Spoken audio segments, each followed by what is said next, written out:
All I have to right. come through. Who's Ask the ready to question. play some Ready. Dungeons and Dragons? Yes. Me, Your Honor. Your Honor. And the lovely Corey has Hooray. volunteered to Yep. recap. So take it Hooray. away, Corey. Awesome. Okay, so from what I have in our notes, my notes, sorry, or is it mine? We met Sovereign. He leads all the little mushroom people, and he thanked us for killing Fungalroth. And we also learned that Stump has a twin named Stumpy, who showed us some funny little images of a hooded figure stirring a cauldron in a cave, and an ooze crawled out of that cauldron, which is like a smaller version of what Fungalroth became. And we agreed to stop the source of all the sickness and death and destruction in the Dunmis Woods. So the mushrooms were really happy about that. So we know the cave where this person brewing the cauldron shit is. But then the Paladins of the Advent showed up. So we met Theodore. He is the Knight Commander. He claimed that they were sent to investigate the disturbances in the forest. And after I talked to them, the Paladins agreed to help us fight the hooded figure, as well as share their protection spell for the woods so we could get a good night's sleep. And in exchange, we just had to help them locate some missing / dead travelers. We recruited Stumpy. We found the bodies and a lot of giant spiders, some of which turned invisible. So giant invisible spiders, that's great. But we killed them, and then that's where the session ended. Yeah, none of that happened. All of that happened. I remember none of that. It was all a dream. Spiders? Like, what the heck? What do you mean? I don't remember this. The phase spiders? You don't remember the phase spiders? I think I do now, but I'm like, what? That happened also? Yeah. You almost successfully gaslit me because I did ask about to be like, no way. I just crashed the wrong session. I was about to start tweaking. I was like, Imagine? Oh my god. That's funny. but yep, that's all my notes. Beautiful, beautiful, love it. Give yourself a little inspiration point for taking such good notes. Excellent job. Thank you very much. Thank you very much. All right, so you mighty ducks, along with the Paladins of the Advent, carry the bodies of the fallen travelers back to the Myconid colony, who happily greet your guys' return with a happy humming tune that you guys hear in your heads. Theodore, the highest ranking paladin of the group, instructs Edgar and Joshua to keep the bodies safe and to give them the proper, I would say, burial rites, even though they're not planning on burying them here. And he then tells the other paladin, Irma, to prepare the ritual so everyone here can get some good rest. It is getting a little bit late tonight, and the only source of illumination is coming from the various fungi in this Myconid colony that give off fluorescent blues, greens, and yellow lighting. The bodies of the various Myconids in the colony also give off a faint bioluminescent light as well. So before you guys, kind of turn in for the night, is there anything that you guys want to do? What a wonderful question. Figured that. Is there anything you want to do after a month of, or almost a month and a half of not playing Dungeons and Dragons? Jeez. Czar flies in. Hey, guy. I'm just joking. Everywhere I go, I see him. No. No, there's nothing I can think of. Yeah, just want to sleep. Same. All right. I think a rest would be amazing. Yeah. So, kind of looking around the Myconid colony, you don't really see enough space to set up the Quack House. However, you can see the Paladins of the Advent are have set up like a little camp for themselves in a kind of like where Sovereign had his little space inside like a really large tree. There's like an outcropping that has a lot of like I would say like dragged over moss and things like that. It looks very padded and fluffy, and you can just see them, kind of getting themselves settled in for the night. And they're within I would say the perimeter of the colony. So, you kind of look around and you're not exactly sure where you want to set something up. Really, the only area that could possibly fit the Quack House would be a little bit outside the colony.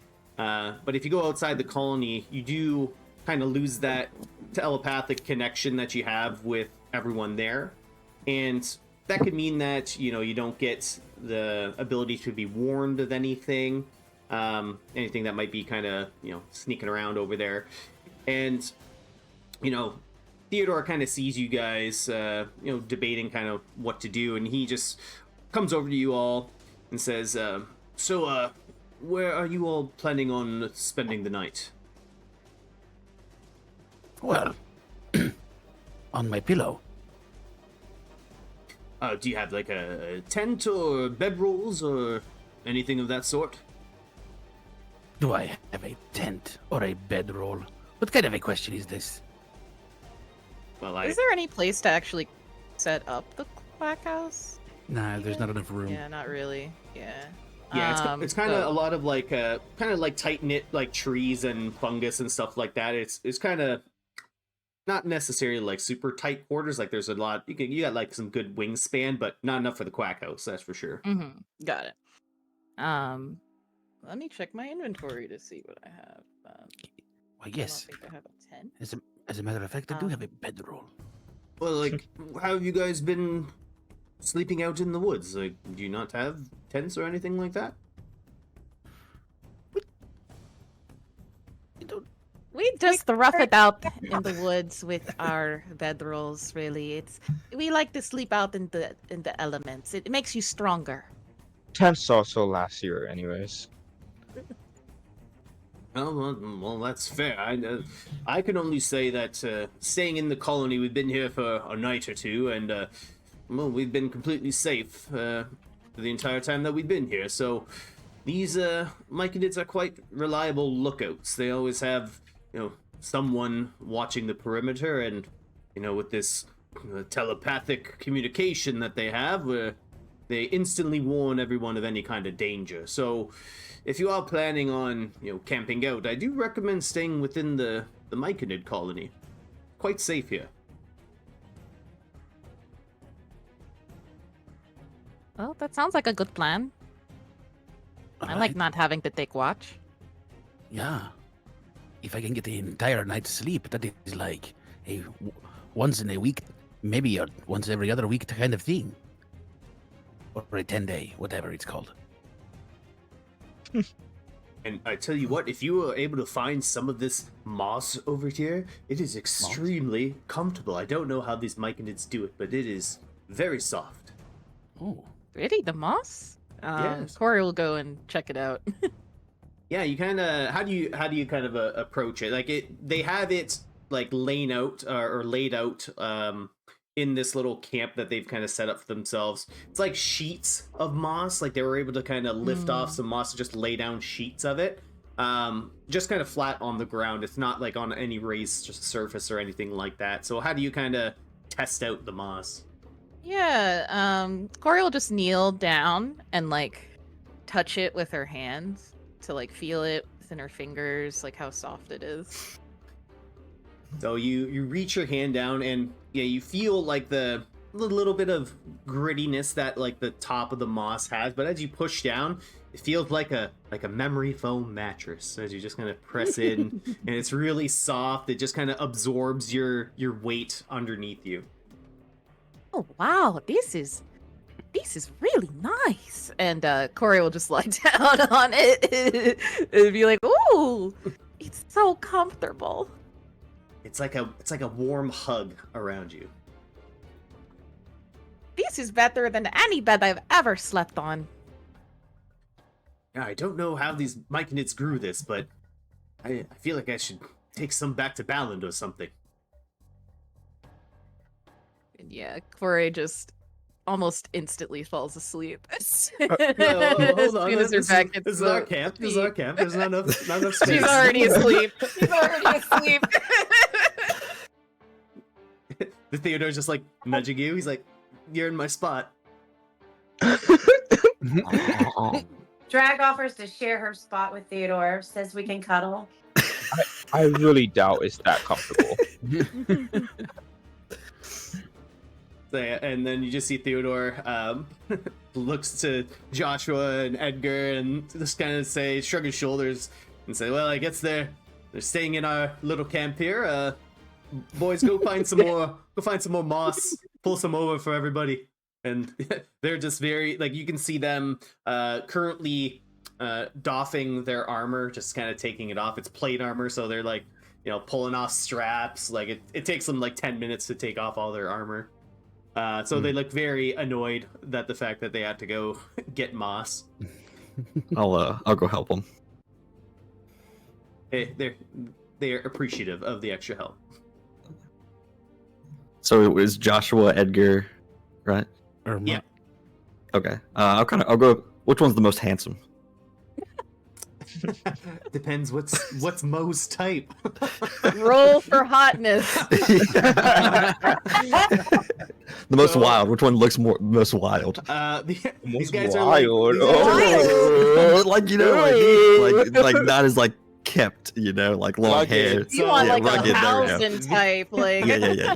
These guys are Ooh, how? these guys are paladins of a military standard. These guys are either clean cut. So Edgar, his head and face is completely devoid of any kind of facial hair except from his eyebrows, and he's got a large scar across the top of his bald head.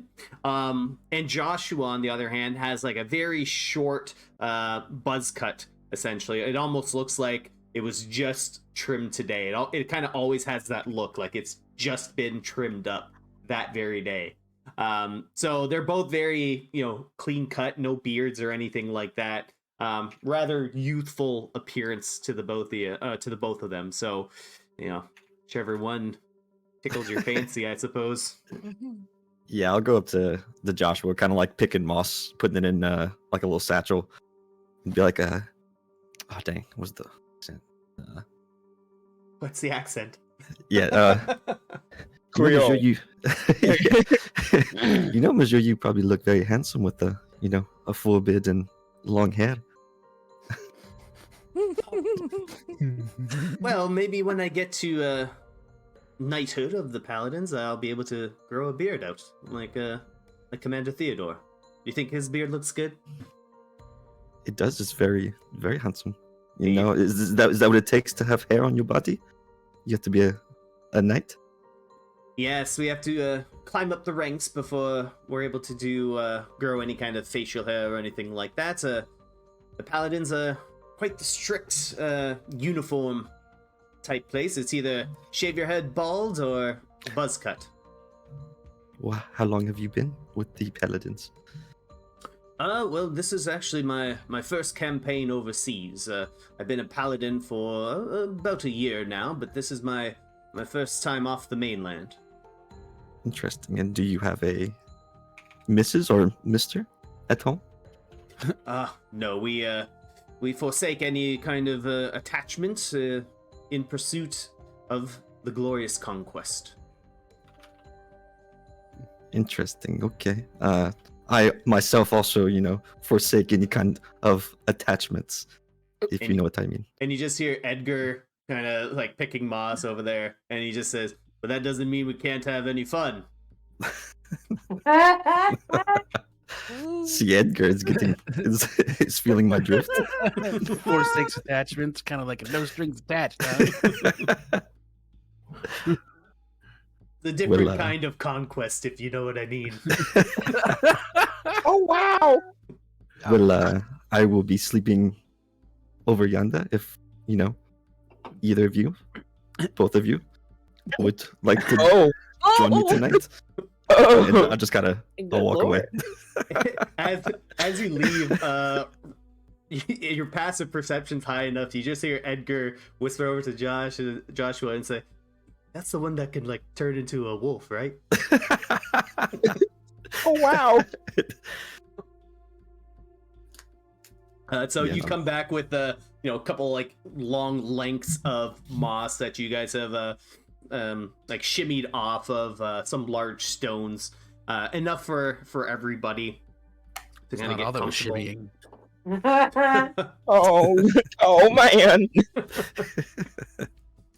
It's like if he didn't have that mask on, oh boy, you'd see a big old smile on Mo's face right now. So yeah, you guys lay out some of that moss for everybody. You guys all start to get comfortable, and Theodore takes after you guys have set up everything. He asks Joshua and Edgar and Irma to join him for a prayer circle before they all go to bed.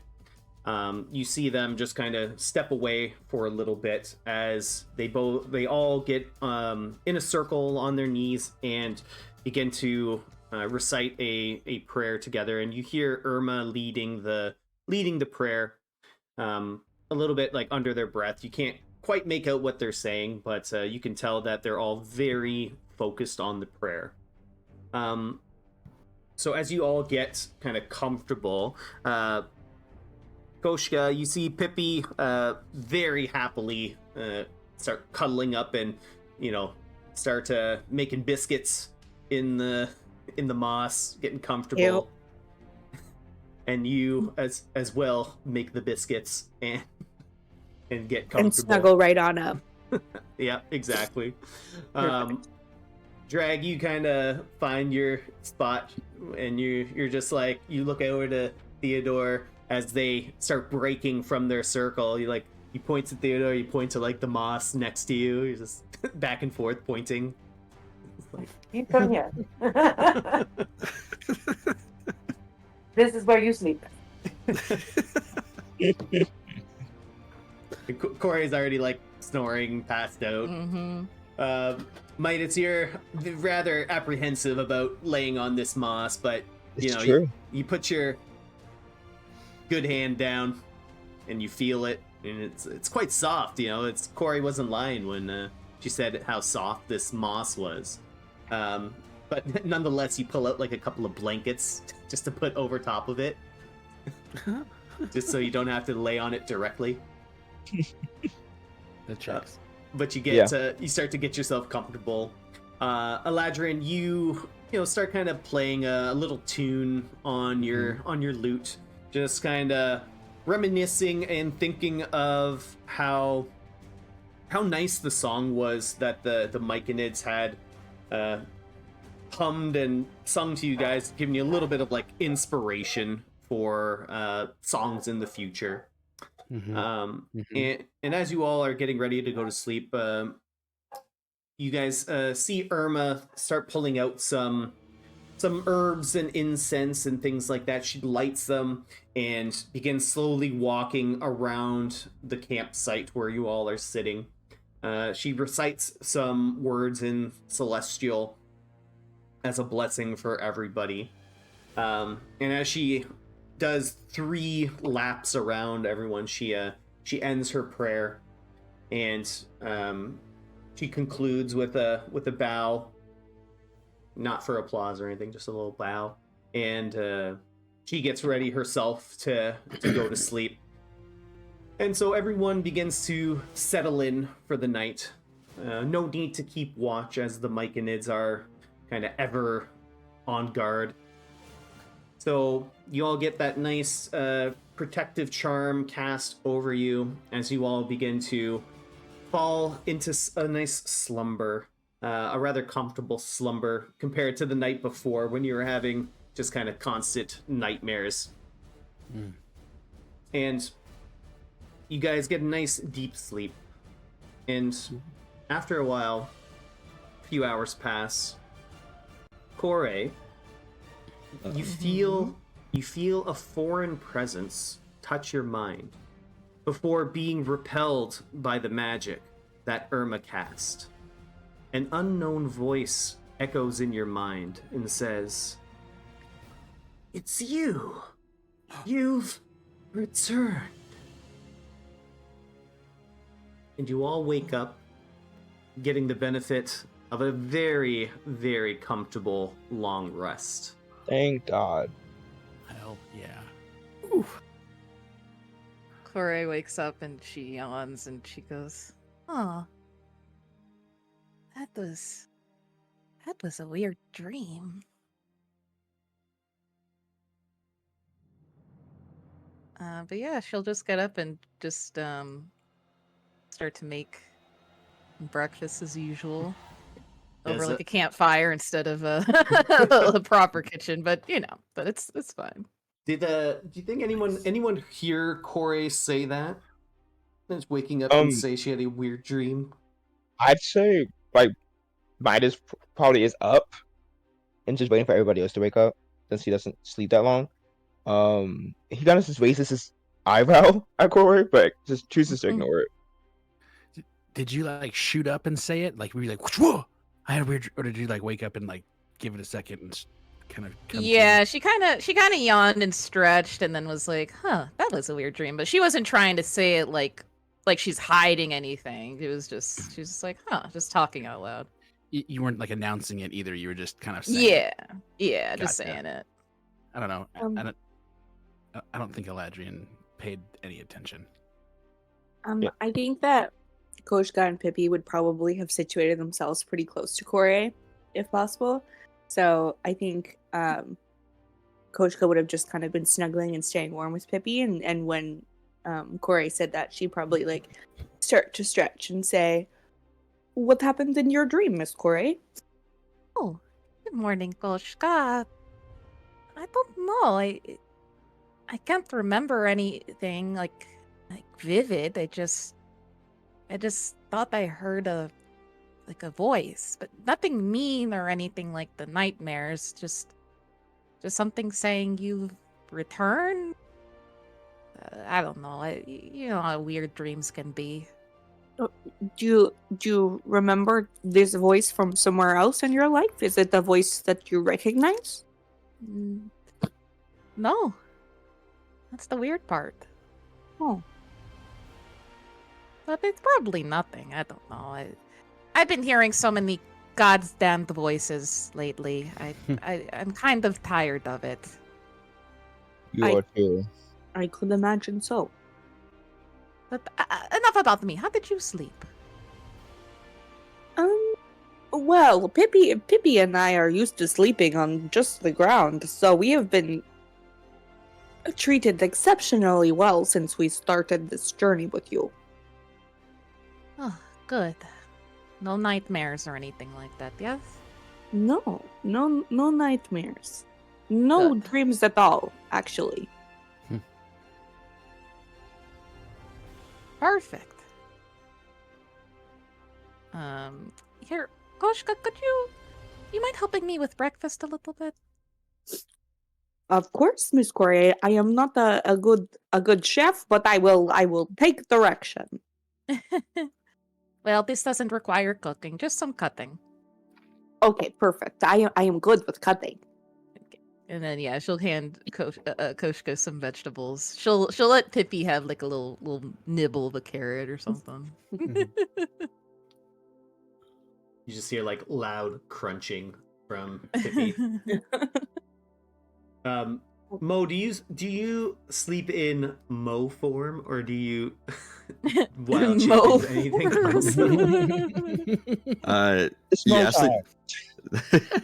this night I do kind of exhausted and just weary and from Open all person. everything that's happened, traveling to a new place and having voices speak in your head and see visions of the drug kingpin Pippi and his minion Koshka, and kind of as he sleeps, he'll change forms or change his season.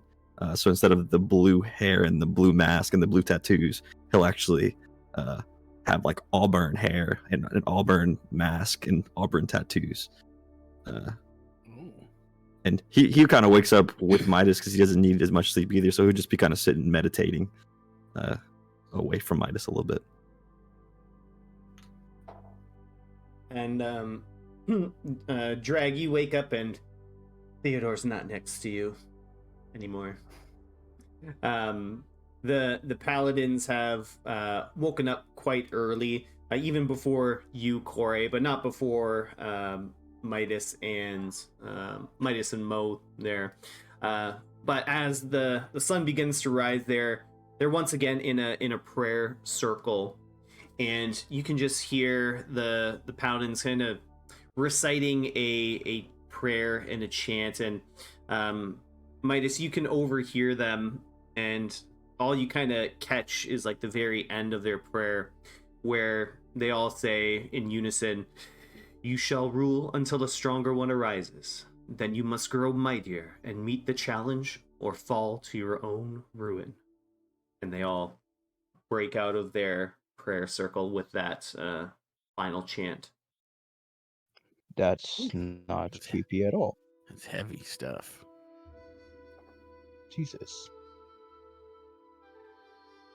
So Theodore comes over and inspects what Corey's making, and just catches a whiff of it. It's like, oh, it smells delicious. I remember the last time I had any food quite this palatable. We've been living off rations for a few days now.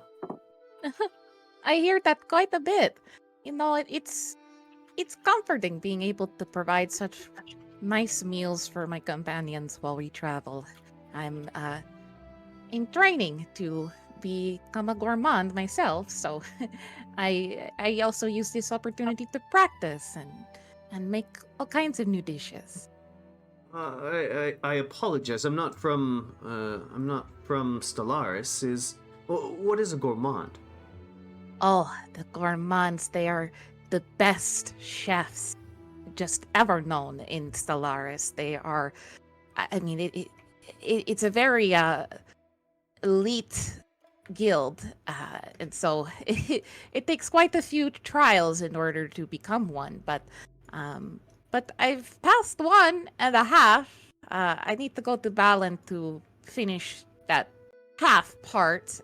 So I'll have 2 recommendations from 2 of the most distinguished and well-known chefs. But yes, it is. If you are ever able to go to Rento and even just pass by the Gourmands Guild, you'll be blown away. I mean, it is exquisite. The smells, the dishes they are able to make. It's more beautiful than I could ever put into words. Well, I mean, if their food smells half as good as what you're cooking here, then I think after we deal with this mess in the woods, I feel like that might be our next stop. Just make sure you have the coin, because it is not cheap by any means. Oh, the paladins of the Advent, they take good care of their own. But I am curious about these trials you had to go through. What sort of thing are you required to do?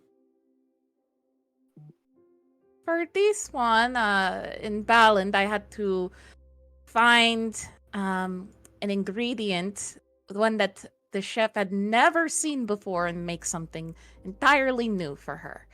So, my companions, I had to leave for a time, but my companions were able to secure a very rare ingredient for me that I can use in my recipe.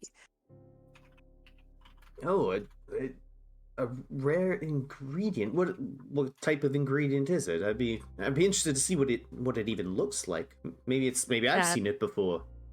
No, I can assure you, you haven't. But it's a secret. And she'll she'll put her finger up to her lips and wink a little bit, just like, I can't tell you.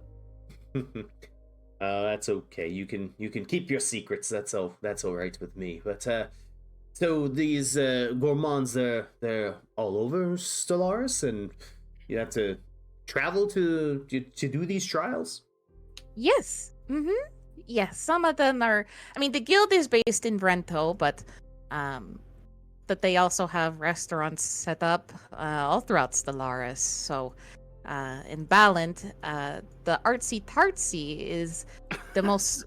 It's incredible. It's the best bakery I've ever been to, and the head chef there, she is a gourmand herself.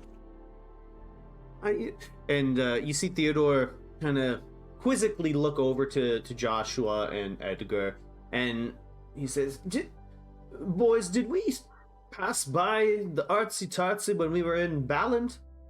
And Edgar and Joshua look over and they say, I think we did, Commander, but the line was incredibly long, and we couldn't spare the time to wait." "Ah, yes, I guess we did pass by. It's unfortunate that we weren't able to partake in the food there." Oh, that's a shame. But yes, it is. I mean, that's just a testament to how amazing the sweets are. If you are able to on I don't know, an off day, you get there early enough, I think you won't be disappointed one bit. Well, we'll have to put it in our plans at some points. Maybe even the Commander Leopold would care to accompany us as well. Especially after Speaking of, Oh, pardon me. Go ahead. sorry. Oh no. Sorry, didn't mean to interrupt. But just because you mentioned Ballant, how have things been over there? Because we were on our way to Ballant ourselves. Like I said, so I can finish my trial and run any additional errands, things of that nature. Well, ever since that whole Wyvern incident was taken care of by a partnership between our group and yours, things have quieted down quite a bit. In the interior of Ballant, apparently they had captured that Thunder Bandit, whoever they were, and the city has gone back to its regular calmness from the last time we were there. Oh, that's good to hear. And yeah, Corey won't speak more on that, but she'll, like, at the mention of the bandit, she'll like kind of she'll have a bit of like a sad look in her eyes, as she kind of keeps, but she doesn't say anything. She just kind of keeps stirring the pot until breakfast is ready. Yeah, and so you start serving out things. Some of the paladins, Joshua and Edgar, they pull out some cutlery and some bowls that they had, kind of pass it around to everyone, make sure that everyone's got some cutlery and things like that. And breakfast is served. I mean, I don't know, are you feeding the paladins? Oh yeah. I just No, she's assumed. feeding the paladins. Yeah. I just assumed. So they're just standing there with bowls, just waiting for food. Yeah. Your motherly instincts couldn't say no. Oh no. So yeah, it's like a breakfast soup basically, with some like chicken and vegetables, and yeah, just a nice cozy broth and some eggs. You see Joshua and Edgar just absolutely like lap it up. This is something they haven't had the pleasure of tasting, this fine cuisine, in a very long time. So they are very heartily enjoying it. While the rest of you are like, this is a Corey special. She does this every day. But we still appreciate it. Thank you very much, Miss Corey. Oh, yum. Miss Kore, I know I've only been traveling for 2 days now with you lot. But your food is probably the thing I look forward to most in the morning. Oh, you flatterer. I really appreciate it. Of course. And you will make a wonderful gourmand. How do you? So is it like a guild? Like do they carry out tasks? Like, I don't know. Like, there's a monster in town. Do you go and you slay that monster and then you cook it up, kind of thing, or is it Oh. just? Dear, I haven't heard of that requirement. Mhm. But I have grown a liking to slaying monsters and using them to make new meals or even innovate something I'm used to. Just out of necessity, because it could be hard to source ingredients. But no, I haven't heard of the gourmands doing that. I honestly, when I become one, I'm not sure what else to do aside from opening my own restaurant. That's my biggest dream, is to be able to open the best and most famous and renowned restaurant in all of Stellaris. Well, maybe that could be like your. You know how some restaurants have like the catch of the day. Yours could be the monster of the day, and whatever you slayed, you can serve up with your amazing cooking skills, of course. That is a really good idea. And she actually does write this down in her notes.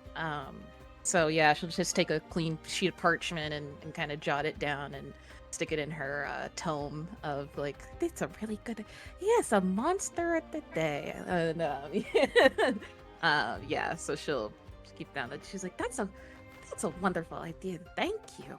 I hadn't even thought of that before. Of course. You definitely have my business when you open up. Please, I will travel across the seas to come to your restaurant. Oh, it warms my heart to hear. Thank you, Mo. He'll just kind of smile and keep eating his. You said soup, like a breakfast soup. Mm-hmm. Yummy. Yeah, that bacon, eggs, it was good. Ooh, it does look really good. Shit. The paladin of the Advent, Irma, she seems to be like quite stoic and not very talkative among compared to everyone else of the paladins. But she walks over to you, Midas, and she's eating her breakfast. Just kind of very casually walks over to you and just kind of looks at you, gives you a nod, and says, "I like your outfit." Midas barely glances up. Thanks. She just walks away. Okay. Oh, sad. Not sad. He's so sarcastic. Thanks. Acting like he doesn't make these for a living. Like, Right. Midas Okay. shrugs. I thought you liked the attention, Midas. Not from them. Irma then walks over to you, Drag, and she looks you up and down. Says, "I like your outfit." Oh, this old thing. Thank you. And then she just walks away. girl got one line.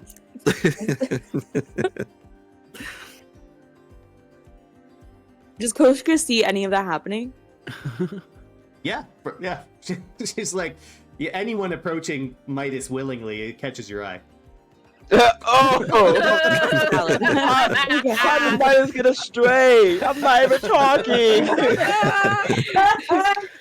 Okay, so she waits till Irma's like over by herself, and then she kind of like wanders over and like really slowly and like sits down beside her, like probably like enough space for another person to sit in between, and she kind of like leans over and quickly goes, "I like your outfit," and like doesn't say anything, but she still sits there waiting for some sort of response.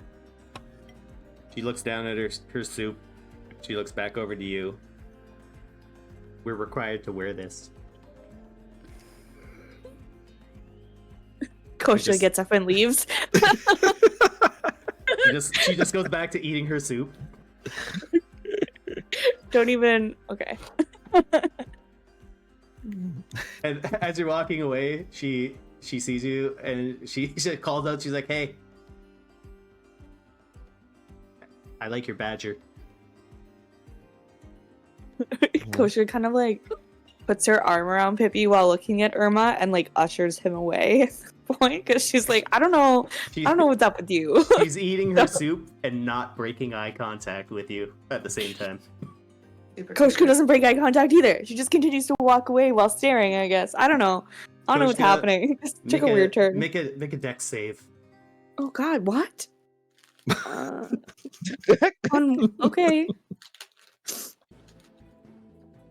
Hang on. I didn't have it open. That was totally my bad. Whoopsies. Deck save.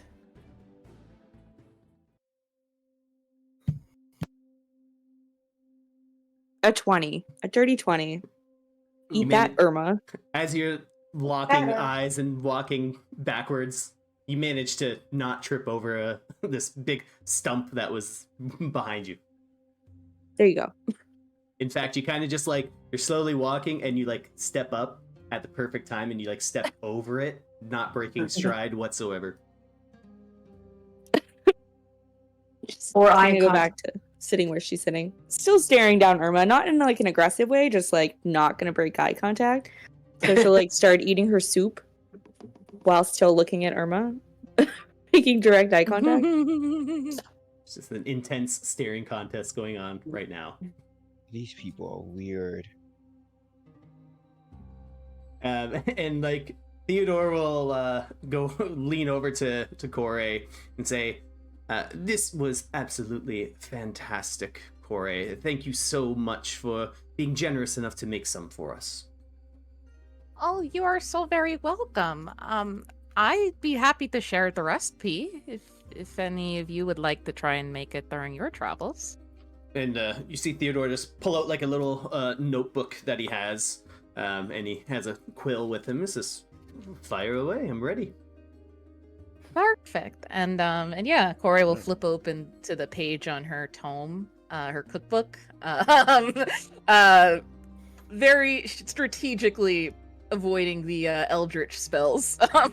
She's used to just pulling it out and not showing those. So yeah, so she opens it to exactly the right page and shows him, and she'll kind of just chatter away about food. After he writes down the recipe, he closes the book, kind of wraps it up with like a little like twine that he has, and just looks over, just kind of very under his breath, so Irma doesn't hear. Just says, "Sorry about Irma. She's a little bit weird. She got assigned to my regiment. I didn't exactly pick her. She's a little bit strange." Well, we're all a little bit strange. She's a hell of a cleric, I'll say that. She's really good at her job, but yeah, not the best people skills. Oh, that's okay. I mean, our resident granddad, it really doesn't have the best social skills either. So what can you do? We didn't pick him. We just got assigned. Granddad, who are you speaking of? I only see. She points to Midas. I only Midas see is already youthful glaring. faces. I see nothing but youthful faces here, except for Mo. I don't know what he looks like. Well, don't let that fool you. Midas is like 92. I am not. Yeah, a couple of years. I am not. Well, I know better than to ask an elven man his age, so I'll keep that to myself. Corey's just smiling at Midas. He's still glaring. I love you, Midas. Mm-hmm. So after a nice hearty breakfast with everybody, you guys see Stump, or actually it's Stumpy. They look so alike, I couldn't tell. Stumpy starts waddling over, and I want to imagine that it sounds like, you know the sound like when SpongeBob's walking? Yeah. It's just that sound as he approaches you guys. Hilarious. Hello, Stumpy. Good morning. Hello. I forgot how cute he was. He is He's everything so to me. Stumpy, Alright. ready for adventure. Perfect. And yeah, Corey will pick him up. You're like, I'll carry you, since, you know, you can only go so far and so fast on those little legs. Stumpy knows being carried gets us there faster. All right. Is everybody ready to head out? Might as well. Koshka's still looking at Irma, but gets up and starts to pack her stuff without breaking eye contact. Irma is no longer looking at you. She's just getting her stuff ready now. Just completely oblivious to you. It does not matter. She has not taken her eyes off of Irma the weirdo. Koshka, are you set? I'm ready. Come on, Pippi. Pippi's also not breaking eye contact and just Yeah. Oh my god. Like no sudden movements. Pippi's got his cackles up right now. Joshua and Edgar are finishing off putting on their armor, and then they go to immediately assist the Knight Captain Theodore put on his armor as his underlings do. And after a couple of minutes, they are ready to go. They see Stumpy in your arms, and Theodore says, "So we're ready to head off to find this lady in the woods." We're off to find the lady that's hidden in the woods. Spooky. Now, Stumpy, how long abouts until we get to our destination? With people feet, still might take till nighttime. Oh, nighttime. That is quite the distance we're about to trek today. On people feet. Well, good thing we had a nice hearty breakfast. We'll be ready for the day.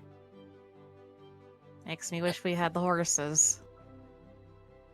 Yes, I feel like horses would be quite treacherous through these woods. Lots of twists and turns and branches, and, you know, the path isn't quite as well maintained as it used to be from what I hear. Horses covered in chainmail. Wow. Now That that'll makes it do so it. much better. It would be, wouldn't it? I mean, just like a completely outfitted battle horse. I mean, it's Like Pippi, but horse. Hmm? I have And then we could get actually the horse's made something like sword. that before. Not that. Oh. Oh, sorry.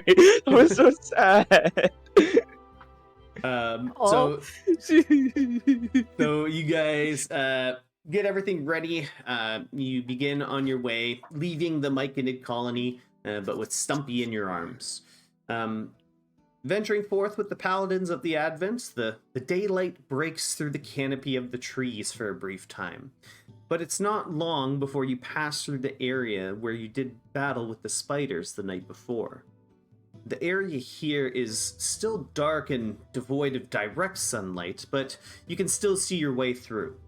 There's some carrion birds that are consuming the bodies of the slain spiders, and the remnants of the spider webs remain on the ground, sticking to your feet as you pass through.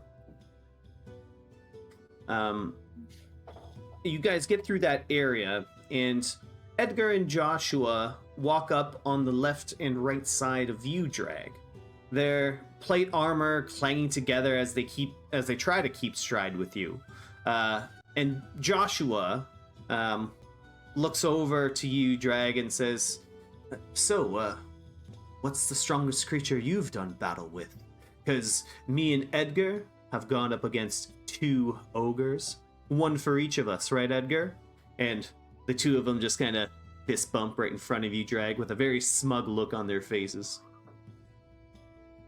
Drag's like, oh, well, I mean, I think we fought a dragon last week, but A dragon here in Stellaris? Are you sure you're not talking about the wyverns that we helped assist in killing? that may be true.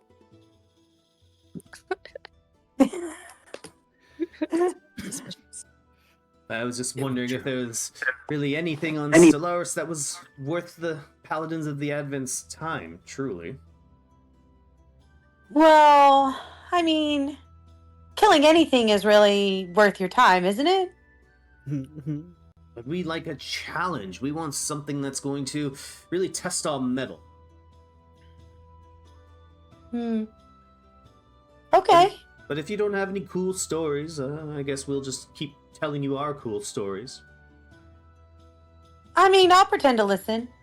Oh my god.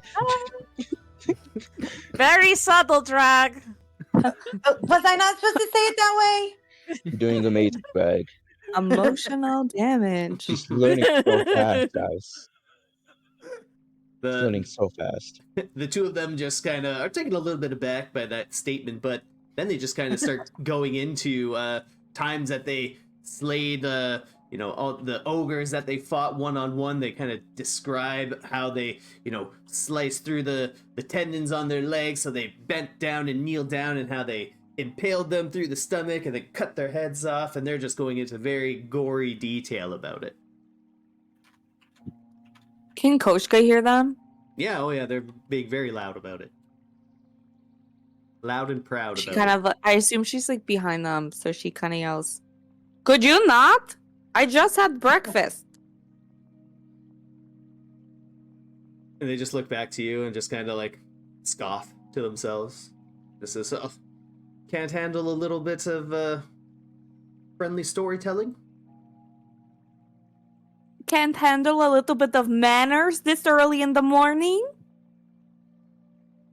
Y'all on fire today. Drag reaches over and she hits him upside the back of the head and says, "Be nice to the lady, huh?" Oh, I didn't know everyone on Stellaris was so soft. She says, "Say that again and I'll show you soft." Oh. Ooh. Damn, Drag. Drag spicy today. She also got that from me.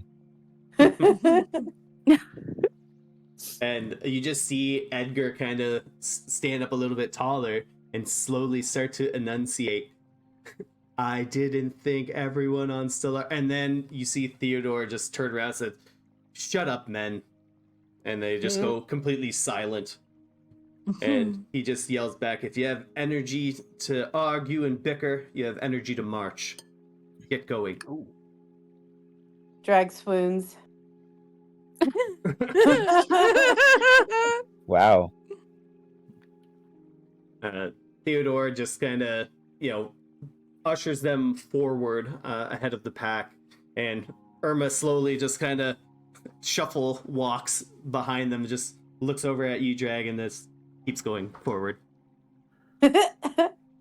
Drag waves. She just gives a really small, like, hi.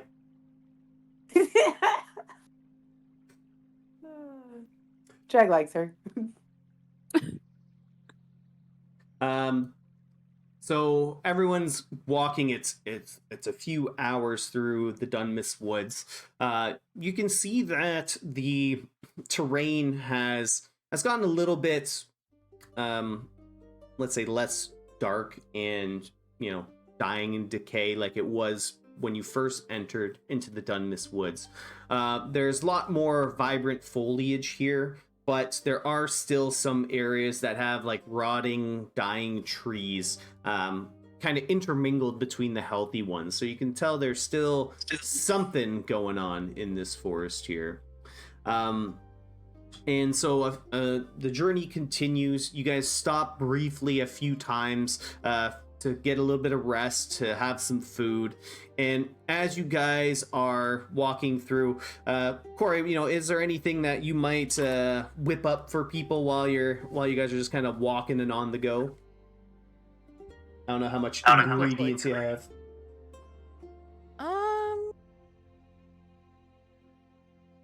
Like just like a snack or something, like just making. You get snacky on a little hike, yeah. Just gonna pass out some carrots. Just have some carrots. This is good. This is good for my eyes. There you Crunch. go. That's A what little you on the get. That's nose. what you get. Everyone's munching on carrots as you're walking through, and the three paladins that aren't Theodore, they're kind of ahead of the group, just kind of leading you forward, with Stumpy giving them mental directions as to where to go. But Theodore looks over to you all and says, well, obviously we're not from Stellaris, but can you guys tell me anything about the state of these woods? Have they always been, seemingly cursed and dying like it is right now? Has this always been the case? No, not at all. In fact, this is a very recent development. Normally the woods are, beautiful. It can still be treacherous, but not nearly to the degree that it is right now. Hmm. And Mo, you're something of a detective. Are you seeing anything?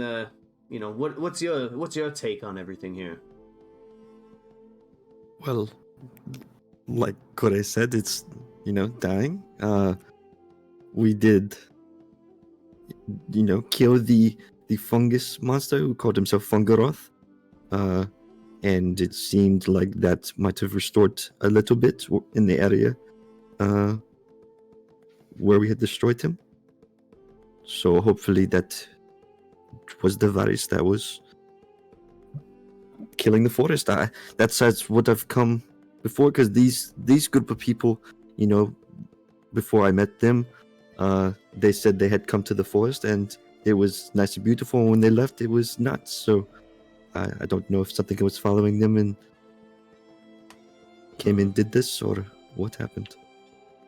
Well, while we were preparing to head into the Dunmis Woods, we were talking to a few people in Balland, and from my understanding, the Dunmis Woods had some kind of some protector, some kind of what did they call it? A dryad, I believe, is what they called it. And from my understanding, and from the literature of the paladins, apparently dryads are supposed to protect the forest and keep it healthy. I wonder if this fungal Roth creature had something to do with the maybe possible demise of this dryad. See, that's what I had wondered, because on outside of Stellaris, it's Faerun, right? Yeah. Outside of Floss in the Faerun forest, there are many dryads that protect all of our forests. So I think I don't sense any dryad from my travels in this forest or my investigations. It's quite interesting, and as you guys mentioned, you've been here before, and it wasn't too long ago you passed through the Dunmis Woods, and it wasn't anything like this, right? That's what we said. Oh, then whatever happened must have happened quite recently then. Koshka's eyes get really big, and then she kind of just looks down. I'm it's not saying anything. See, that's what I was trying to figure out before you guys had arrived. In my questioning of this group, I don't question you guys, but I just want to know, was there anything going on in Balland or outside of Balland that might have affected this? Have y'all run into anything that could have done this? We went into a lot of things. It's who knows what could have done it, honestly. That is very vague. You could be, a little more specific. And you could be better at your job, but you don't. I see am me. very good at my What- job, but Have we all I need thought for a details. moment? Have you all pondered for a moment that maybe, just maybe, the person behind it is the very person we're trying to locate that I made think fungal that's an rot in the amazing first place? idea. Thank you, Corey. Somebody Yeah. with a brain. You think it could be the same You're a person? really bad detective. I got to say, That's right. Thank you're you. really what? I have been You saying the might, same might thing. have known this person, I Why don't would- know. Why? Why would we we? know I- them. It might have Most been people we an met enemy are dead. in your past that had come. I mean, like when we ran into the dwarven man who, he was an enemy in your past that found you in this woods. So I'm just wondering.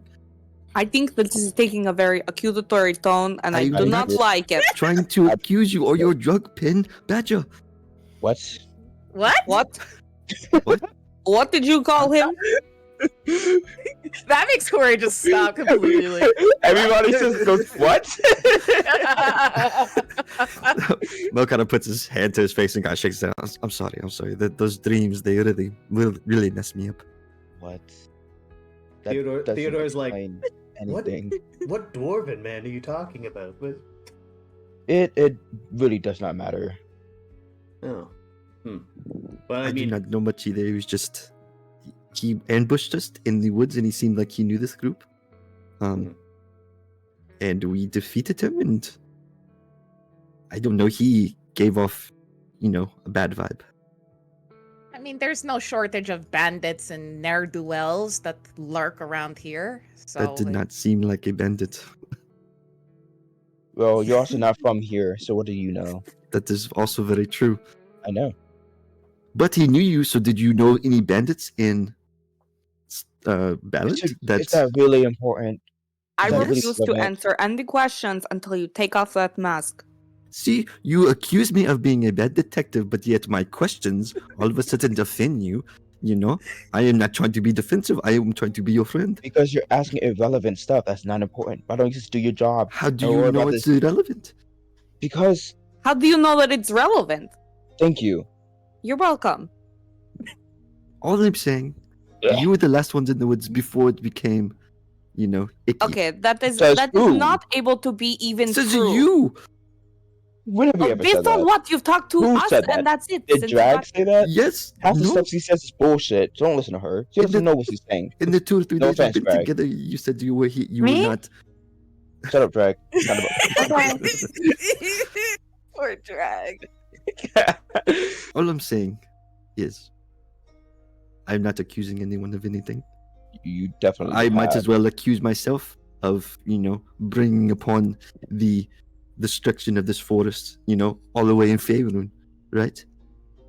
Well, But now you're Yeah, just being what if it was sassy, though, you? I'm because- not trying to be a good. It very well may have been me, but I would So who are you to elect- blame us? But I would elect to give up information if I had information on if I knew so. Like I said, we're going. Stumpy is leading us to someone that is, maybe the perpetrator of all this. I am just trying to say we've already run into one person that you knew in this forest that attacked you. Maybe this is another person that attacked you. I don't know. Well, we don't know either. We don't even know who this person is that we are going to capture / murder. And I why would that mean- be relevant? I mean- anyways? Capture. Why would it? Because apparently that's just the person. I don't. Okay. Exactly. I trust you. That's all I'm saying. I'm not accusing you. Goshka, when I you're, find when that you're- hard to believe. Goshka, when you were saying capture or murder, Irma looks back to you slowly and just nods. Oh. His eyes kind of get big again and refuses to take her eyes off her even when she turns back around. Midas is speed walks up to Corey. Hey, I have a question. And I may have an answer. How long do you think it would be until I say I told you so, and this is a terrible idea? What exactly? Because you think every idea is a terrible idea. Well, what is the odds that it's not? Exactly. Wait, what? No, I'm asking what I told you so about what? About I'm just saying, I have a feeling this is not gonna go well. I have a feeling something's weird, something's off. And normally when I have a feeling, I tend to be right. I mean, this whole forest and everything that we've encountered so far has been weird, so that's not really an outlier. Well, but also this did start with you and you not listening to me. Oh, but that's what that's about. I'm- Okay, I'm all gonna right. I can let well, that slide. I can let it well, slide for now. You know, if it wasn't for me, Midas, we wouldn't have killed fungal rot in the first place. Well, it wouldn't be our problem. We wouldn't be in the woods. It would be our problem because the Why? forest would die. Well, we wouldn't be in the forest in the first place. What are you talking? We had to go through the forest to get to Baland. Are you stupid? Well, not really. I mean, do we really need to get to Balin? yes. I mean, yes. Yes. What are you talking about? Did we really though? Yes. I am trying to become a gourmand. Hmm. Okay. I mean, I don't mean to interrupt this, but I mean, okay, I will sincerely regret what I'm about to say. Don't But I forget. mean- Don't say it. Don't Your say opinion barely means anything to me. it. Koshka, what do you mean? Well, you I have was going to regret help it? you, but I'm taking it Oh, back. continue. Wait, Oh, continue. Oh, Oh, perfect. No. No, she's Cora, not. we do not silence people in this group. There is no takesies backs. You Catherine, talk now. Catherine. Yeah. Koshka looks around like, what? No, I think what he's trying to say is, we wouldn't need to go to Baland unless you needed to become a gourmand, and we have to, deal with that other side issue. But also, I would do anything for Kore, so You just met her. I don't care. That is not safe at. How old are you? You know what? I don't think age is important, Okay. except for when it comes to you, Grandpa. I Yeah, don't. Grandfather. We're completely losing the point here. We Anyway, are. Anyways, that's what I was saying. You're following a fucking mushroom. Like, why have we still not taken the time to realize how fucking insane this is? We're following a mushroom, and we have these 4 dumbasses. Three dumbasses. I'm gonna give one of them the benefit of the doubt. 3 dumbasses. We're right here, Like- you know. I know. That's why I said it. Well, I you vote think- we do You think mushrooms. that's sincerely for me? I vote we. Like, do we? I wasn't including you. Sorry. 4 to 5 dumbasses. God damn it. We have this guy, wannabe detective, over here. Did you dye your hair? And he like stops mid conversation. I mean, yes, I changed my season. What? What? Why is that weird? Back to what I was saying. We have Mr. Shapeshift over here. What are we doing, Corey? why is it up to me to decide what are we doing, what are we not doing? We are on this whole journey together. If I didn't want to become a gourmand, I wouldn't be an adventurer in the first place. So I don't know what point you're trying to get at. That I'm everything I do is wrong? Not everything, but that's not what I'm. Look, we can get into that later. I'm just saying, what are we doing here in this forest? With following a mushroom, and why are we just following it willingly? Well, I don't want this forest to die because Okay. that affects life. What about these all throughout dumbasses? Stellaris. We've always been, anti you know who. Well, our goals are shared, Midas. So Okay. that is why we are working together. Okay. It would be more efficient than working apart or against each other. And Sure. they're helping us. Unless you Fair. forget about the protection spell. Oh, I didn't forget about it. Exactly. Thank you. That's all I wanted to hear. I will remember this, just in case I have to say I told you so. That is Tori all. just rolls her eyes. Carry on. Mo raises his hand. What? So you said that there was another reason you going to Balin besides becoming a gourmand? What would that reason be? Is it any of your business, really? I mean, it could be. Is it to meet up with this person who is polluting the forest. Accuse us one more time, and I'm gonna send you to meet that person. I was In the trying to afterlife. do some reverse psychology, but it didn't work. It does not work. You are not good at this. Just visiting family. Oh, you have family in Balland. Possibly. Dang, I wish this guy did not ask complicated. so many questions. It's- You know what I mean? It We is always did. complicated, and it has nothing to do with your relevant mission, detective. So He's Thank trying you. to detect. It's just not working very well. He's detecting on the it's wrong really thing. not. You know I'm right here, right? Yes, that's the point. Yes. I'm Yes, anything hoping if you within a say it out loud string. enough, it'll click for you. I don't It's think like I've ever feedback. come upon in my travels on my detective ship upon a more hard-headed group before. Normally it is easy to coax out, an honest answer. But with you guys, it's not. What are you It trying to just- say? I'm being honest. I'm telling you, it's possibly family. I don't know. It's estranged. Just put it that way. Oof. That's strange. Okay. Is he writing that down? I feel like he's like, I feel like I can hear the pencil writing on the whole note. From the last time, you see his underneath his cloak, like the pencil. Because last time I took my book away. That's so funny. 'Cause I was just thinking I'm gonna knock the book out of his hand. Damn it. Yeah, Corey just keeps walking Uh, with Stumpy. Theodore She's will like, "Come on, Stumpy." Theodore will lean over to Mo and say, well, my leading theory is that clearly this Fungoroth has infected the forest, and it seemingly has some kind of master, so obviously they are the perpetrator of whatever is going wrong with the forest. But I am interested to hear more about this dwarven man that you guys came across in the woods. We haven't come across any other people besides you guys here, so could you tell me a little bit more about them? About the Yeah, dwarves. he had these. Oh my god.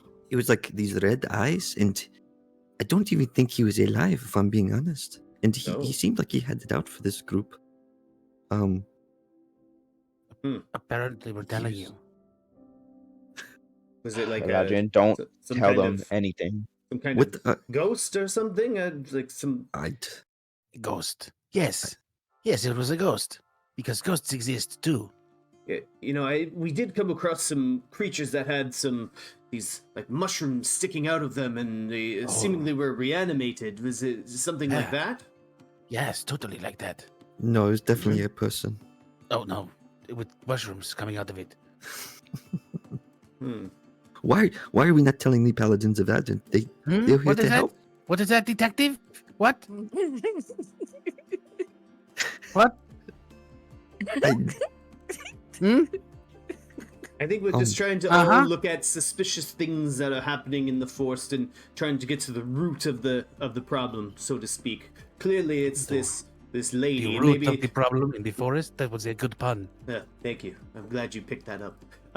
But It's good. I was wondering if like maybe this dwarven person is one of this lady's minions of some kind. Maybe, I don't know. I'm just trying to piece it together, be a detective, so to speak.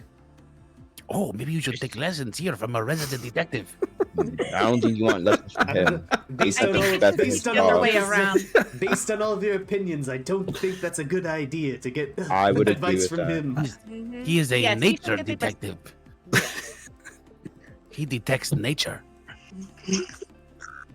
I Which is am not a a real very job, my bad. esteemed detective back in Oh, Faerun, but he of is course a steamy I come nature to this detective. island of a star, and all of a sudden, I am nothing. Which it's okay. I don't No, need nothing. no. I don't want to be Not anything. nothing? No. You are right. You are a steamy detector of nature. I just want to be with nature. That's all. Mhm. In the steam, like you said. I will. I'll be back here, and I'll just kind of drift to the back. He got bullied to the back of the butt. Thank God. It is okay. No. Theodore's gonna hang back with him and just have a conversation with Mo as you guys These continue to bitches. walk. Let's take a little break. God dang it. I miss everybody. You gotta just be a better detective. I don't know what to tell you. Fuck, that's funny. Asking all the right questions, but I'm the one getting That's how you know you're onto the truth, when they make fun of you. Deny everything. You're Deny, literally deny, asking deny. the most traumatized group who has literally been betrayed by everyone they've ever talked to. Like, share their inner secrets. Yeah. It's so much fun. I love the reactions that you guys have to the questions. Oh, great. Deny, deny, deny, deny. Flip it back. Instant flip Yep. it back on them. Did you have tea this morning? I don't know. Did you write it down in your notebook? Like yes, what? Why, why you want to know what tea I had, huh? They instantly Who's asking? Fuck, What does that got to do with anything? Ridiculous. So awesome. All right, let's get back in like 10 minutes. Get back at like Okay. 20 after. Perfect. Word. Good deal. I miss you guys.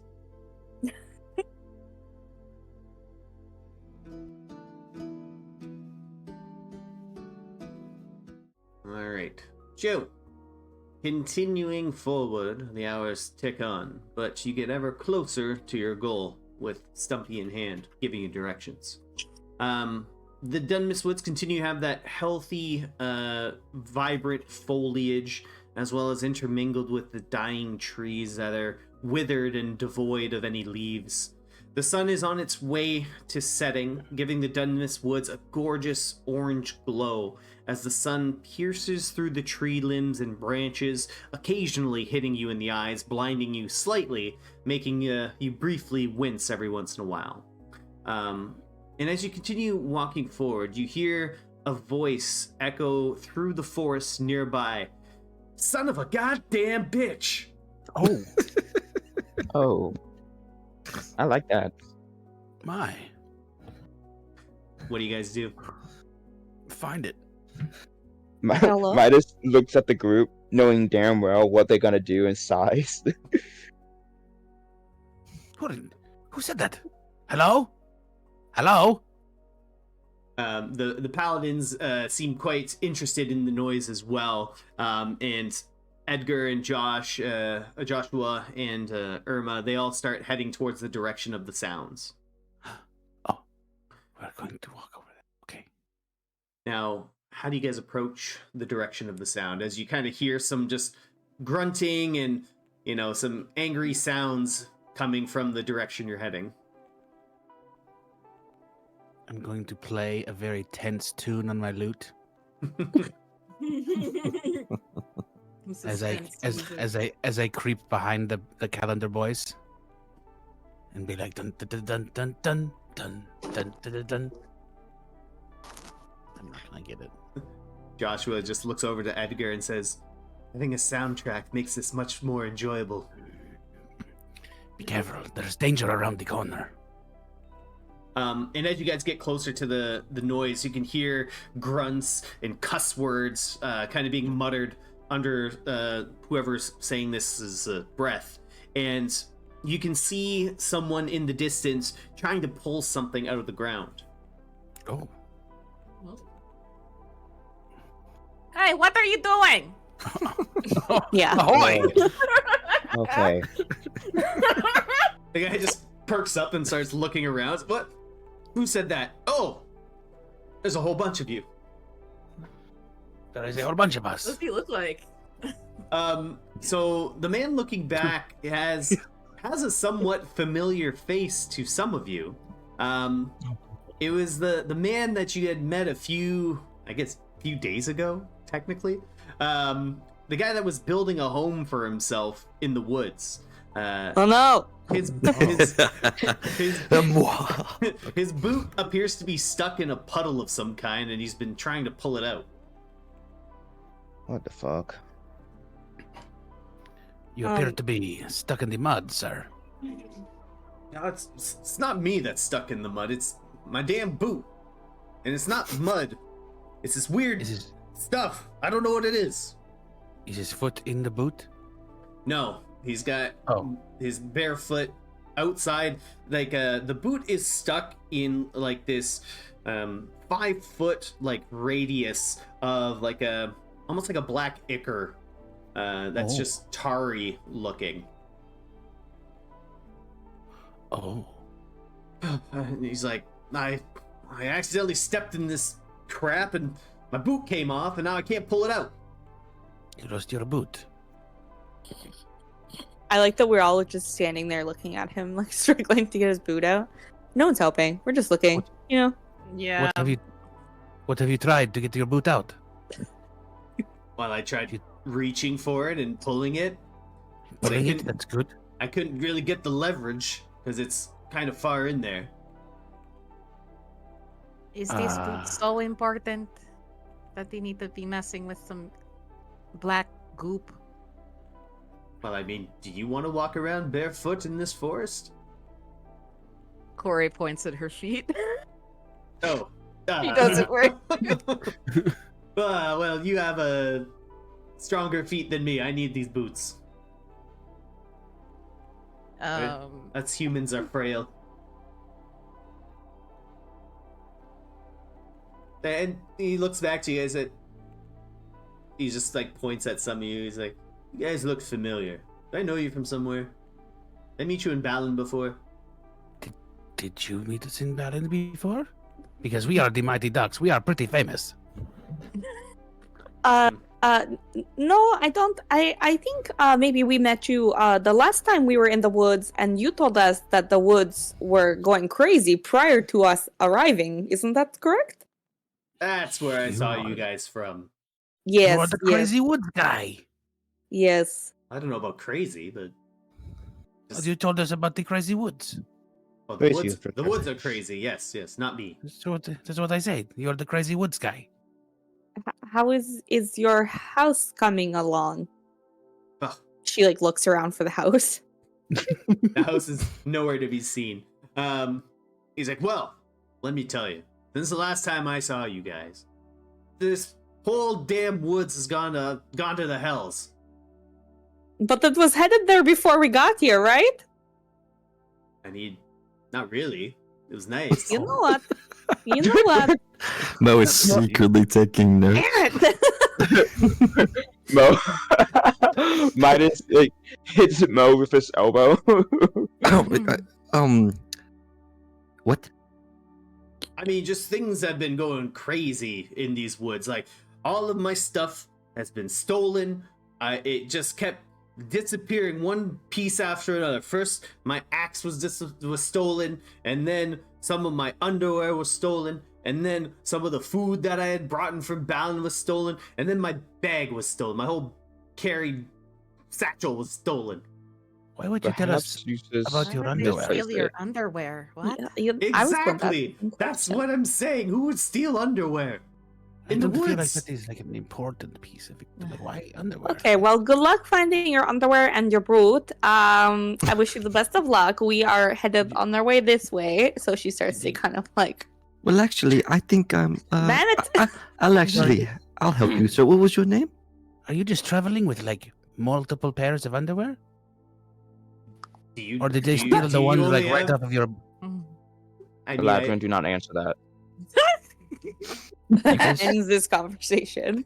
You guys wear underwear? I wash them. Yeah. I wash Midas them every looks day. at Mo. Oh, so they stole them while you were washing them. Like you were washing them and you were not looking, and they took them while you were washing. Exactly. They were drying, and then boom, gone. Now you are underwearless. I am. Right I now. didn't you for need that to know that, information. sir. I really didn't. Anyway, No, it is a guys, vital piece doesn't of the this- puzzle. doesn't this ichor remind you guys of what we saw? You know, Stumpy showed us. Does it remind me of that? Yes. If I Or say Does it no, remind you me believe of me. that? Listen, I've been seeing these puddles everywhere in the forest here, but they're not. It's gonna sound weird, but they're not all sticky. Like I walked across these, and it like my legs were swept out from under me, like it was Oh. ice. Why do you keep walking in the puddles then? Well, I don't see them at nighttime sometimes. Why are you walking around at night? Yeah, why are you walking around at night? Oh God. Okay, just Puddles. Are And you also, guys why- detectives or something? Why are you asking me so many questions? I mean, we're better We're not. detectives than the actual detectives. But It's not that all hard of to be that better, though. All of a sudden, you know, you get put on the spot. And, you Does know. anybody have something to fish this boot out? Are we helping this guy? He lost his I mean, why underwear in the not? He's not forest. going to leave it here unless we, we get the boot out. I mean, so- I don't know would what that really gotta do with appreciate us. it if someone could help me just get my boot, and then I'll be on my way. You know what? This is the first guy that's actually asked for help, so you know what? I will try to figure it out. So she goes over to start to try to pull on the boot. All right. Just pull Roll on it. a strength check. I'll cast guidance on you. But Trying Rob's to gonna help you. Nice. fail. Guidance. Good. I'll give you a D4. Okay. Love guidance. Heck yeah. Oh, 19 plus so 23. Jesus, age tapped Antichrist. All right. So how do you do this, Koshka? Because the puddle is like you're not the tallest person.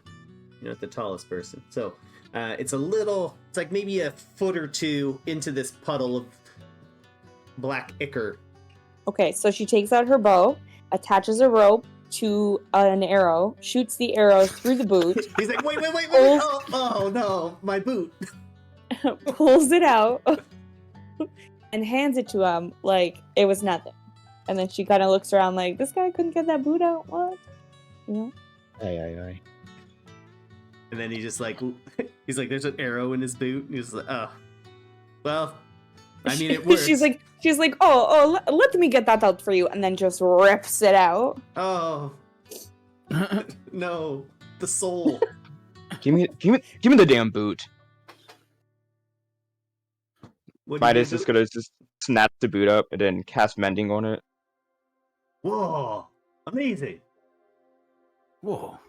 Look Like at good that, as new. problem solved. But before he gives the boot back, he holds out his hand. The guy just slaps 5. Yes. He leaves the hand out. He does it again. See, And he's like, did you not hear the part where I have no underwear? And they stole it from me.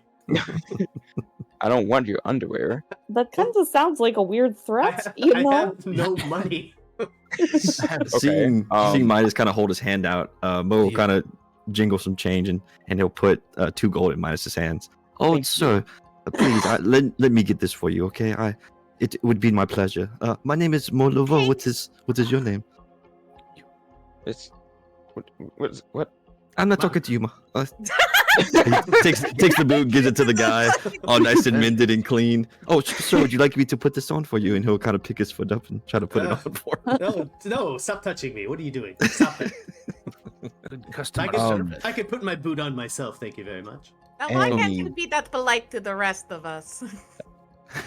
And Mo, while you try to, put his boot on and he refuses, you guys just hear a voice kind of come from Mo's, almost like his chest, and it just says, "Wow, this guy is one piece of work. What a dumbass! Can't even put his own boot on. Can't even get his own boot out of the mud." And you guys have you don't know where this voice is coming from, but it is coming from from Mo. It's from his body. Mo, what the fuck was that? Oh, what? What do you mean? Who So in the first shit? you heard try that. to, No, first we you all try heard to that. help me put my boot on, and then you insult me. No, that was not me. What? Hmm. Yes. So wait, I heard Wow. as well. What an asshole. Well, wait, where did it come from on my body? From your chest area. I'll kind of pat my chest. You feel the only thing that's there is your little talisman charm thing that you have. Oh, God, fucking. I'll kind of pull the talisman out of my my robes. You pull it out, and it immediately says, "This guy is one big loser, just living in the woods all by himself. Nobody probably likes him. He's probably kicked out of the town." What? Wait. Wow. And the guy and the guy in the woods is like, "What? You wear that mask so you'd pull some kind of ventriloquist act? Call me a dummy?" Well, That's pretty no, rude, man. this thing can. You can talk. Is this what you talk? And the charm just says, "This guy had the smelliest feet I've ever smelled. I got really close to it, and his feet stink with those boots on. Oh my god." Sir, I am so sorry. I do not know what this is. I apologize. No, that is not funny. That's he'll- pretty rude. Kind of, his head will shoot over to Midas. Midas, what did you do? Oh no, don't look over to Nothing. your friend. You look at me. How dare you He's not insult my me like friend. that? How dare you insult me like that, sir? I would never insult you like that, sir. What do you mean? I am a gentleman. Yeah. I hear the voice, but I don't see a mouth moving behind that mask. Well, I have my own mouth behind the mask. And you just hear the charm kind of repeating your voice. Well, I have my own mouth behind my mask. Look, Nice. this is all a big misunderstanding. My name is, like I said, Moldovo, and I'd like to, if you'd mind, ask you some questions. Now he wants to detect.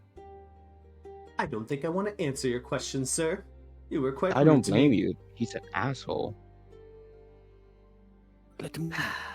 I feel like I'm bonding with magic this guy's charm. necklace. I think Midas, I'm... weren't you just complaining about the weird things happening to Yes. and around us? And you're Yes. siding with the talking talisman. Yes. I think I might just take my boot and go home. Oh, but when y'all lean into it, it's okay. But let me lean into it. I'm a hypocrite. You are. Yes, you are. Oh. You absolutely are. Sir, that is a wonderful idea. He'll just kind of close his notebook, stick it back in his bag, and he'll kind of touch the guy on the shoulder. I hope you make it home well, and he'll cast Enhance ability on him. Oh. Which ability? Hang on. The ability to get his underwear back.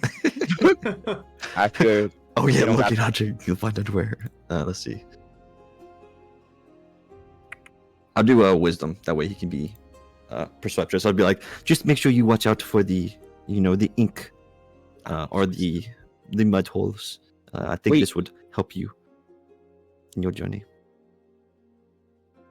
He just kind of grabs his boot, straps it on real quick, and just says, "Best of luck to you guys. I'm out of here." wait, oh my, you Huh? dumbass! Hey, But talking to me Um, still? He's okay. yes. Yeah, this guy just called you a dumbass, and all of a sudden he's the nice guy, and you stop for him. Shut up, This is dumbass. bullshit. I'm talking. As I was saying, where else have you seen these pit black nasty shit? Well, it was you guys remember kind of like where you saw me the first time, where my house was? No. Sure, I thought that was here. I know it's I don't even know what your name is. I don't either. Oh. But carry on. Oh, well, my name's Robert. Hello. Nice to meet you. Hello, Bobby.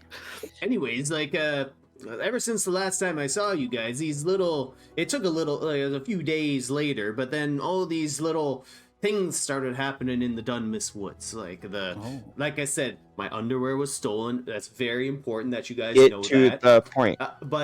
Yeah, then these little black puddles started appearing everywhere, and like I said, some of them are sticky, just like the boot that I just got stuck in, and then some of them it's like a sheet of glass. I just slipped right on them, but they've just been appearing periodically, especially like where my stuff was stolen. Like it would be like, leave this puddle behind, take my stuff.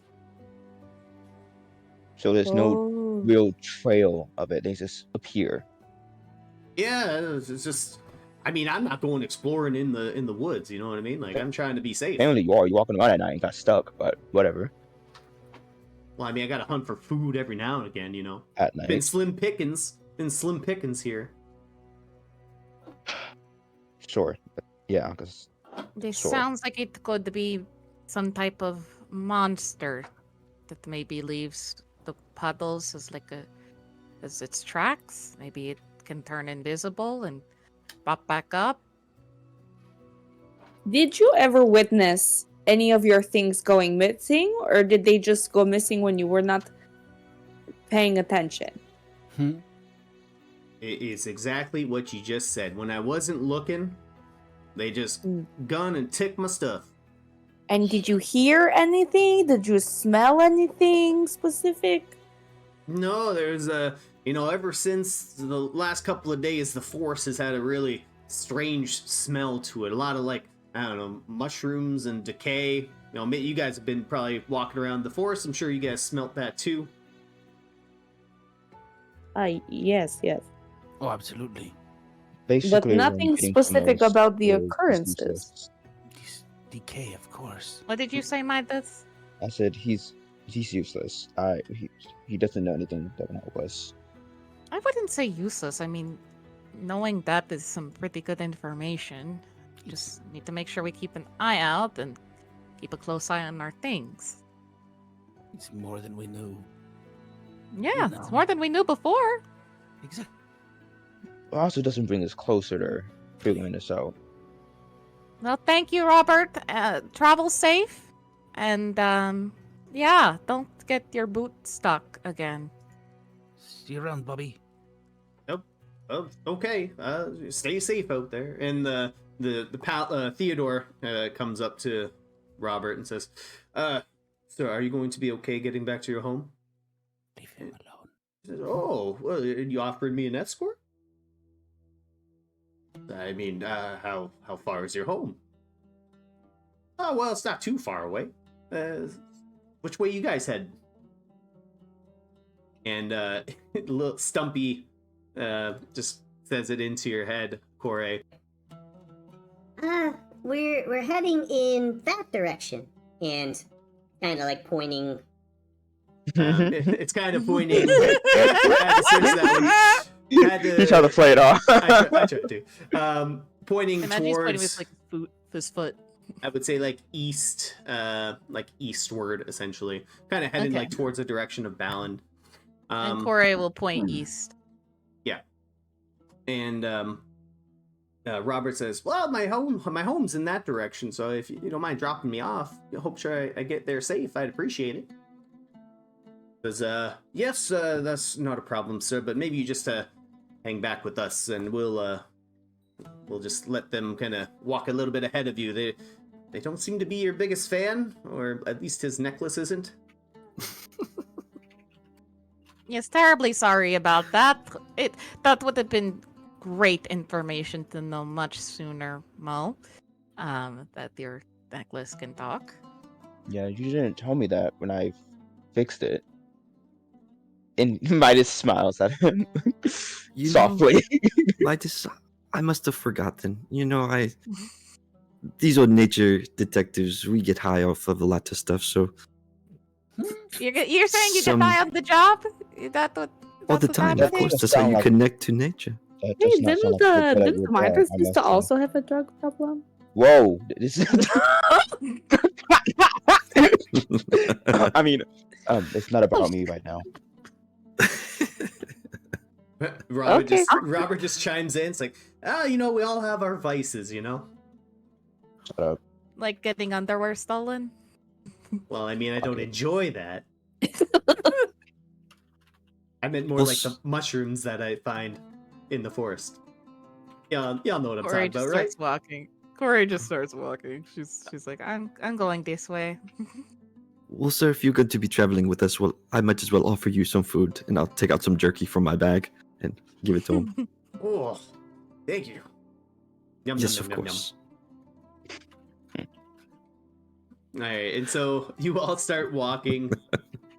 This guy's just chatting up a storm Nom, with nom, nom. he's chatting up the storm with the paladins who are very annoyed with him, but they're just kind of doing their duty in bringing him to his home. So he gets dropped off at his house, and you guys see that it's very much like a shoddy looking like stack of stuff, like trees that are like not like sanded properly. Like there's gaps in between the log cabin and stuff like that. Brother. And he's just like, well, thank you for dropping me off at my house. I appreciate that very much. And he just Okay, bye. goes into his house. This is ridiculous. All right, so Stumpy is pointing you in the direction of kind of a familiar route for some of you guys, since you passed through this this area before, passing this guy's house, and you come across a rather familiar glade in the forest. It appears to have been undisturbed for a little while, and even the spot where you recall someone torched the area, it has all grown back. And Stumpy says that where they need to go is beyond these glades here, and the glade extends for miles to the right and left of the party, and it's covered with some towering trees that really barely allow for any kind of light to come through. But at this point, the sun has mostly set, and the moon is giving rise to like a nice faint like white glow, so it kind of illuminates the area with that moonlight. And the grass that's here is about 4 feet tall, that you guys have to go through.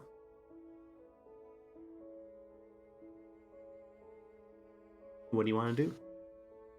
4 feet tall. The paladins are ready to kind of push through. In fact, they're going to kind of take the lead and start heading forward. And just, are you guys going to be following behind us? Stumpy said we had to go this way. This is the way? All right. Yeah. All right. Yes, we push ahead. All right, perfect. And the Kind of paladins... Oh, go ahead. So, yeah, kind of before we start, like, as the group starts, like, following, like, the paladins, I'll kind of put my hand on Midas's shoulder and kind of whisper in his ear, be spry out there, all right? Because who knows what might get you. And I'll cast Longstrider on him. What? And he'll just kind of smile and keep walking. Midas actually looked like shock for once. Corey's gonna send Hugin out to scout ahead. And Hugin takes off and starts flying forward. The glade is probably like, I would say 50 odd feet long that you guys got to pass through. And Hugin doesn't spy anything in the tall grass or anything like that. There's nothing shaking. The wind blows through, like all the grass moves at the same time. Everything looks good on his end. Okay. Then Corey feeling pretty confident, and that will start trudging through the grass. Yeah. All right. So you guys are walking through. How you guys walk? Are you guys like single file, spread out a little bit? The paladins are kind of in a little flying V formation, or maybe I'll say a diamond formation, walking through. I imagine that what's her name? Koshka cannot see. She's probably too short for the grass. Yep. Right? So you need to ride on somebody's shoulders, yes? If possible, yes. All right. I'll swing you up on my shoulders. Okay. She's up there. I'll also cast my mage armor, just in case. What about? Hippie is kind of like pawing at Eladrin, seeing like Koshka's on his shoulders. Like he's like, oh, I want to go. Come on. Maybe you can ride on Drag. Yeah, come on. Pippi runs over to Drag and goes into backpack mode. I forgot about that. Kore, would you like to? I can turn into a giant bear. Would you like to ride on top of me? Give us a better vantage. Sure, I'll take that. I love not having to walk. Yeah, and he'll kind of like he'll get down on all fours and like start to expand with like orange and bluish and kind of hair that sprouts out, and he'll turn into a large bear. Awesome. All right. And Great. how long do the wild shapes last for? An hour? 3 hours for me. Oh, I think because it's level or proficiency. Okay, cool. Yeah. All right, so you guys are walking through the glades, and you guys are walking, and you see the paladins trudging through the glades here, and then you see them kind of spread out a little bit more at Commander Theodore's command there. So they're spread out maybe like 5 feet away from each other, just kind of pushing through. And you hear Joshua just kind of go, whoop! And you hear a large thud on the ground. And you hear Edgar say, son of a... and he's stuck in something. And you see Theodore as well. He's stuck in something. I need all you guys roll just a d20 for me. Everybody, you said? Right. Everybody. Well, actually, Right. sorry, Midas. I need to. No, so Midas, Drag, Eladrian, and Midas, Drag, Eladrian, Mo. Yeah, just you 4. Oh, yes, a 3. That is good, right? No. Midas, Drag's got a roll.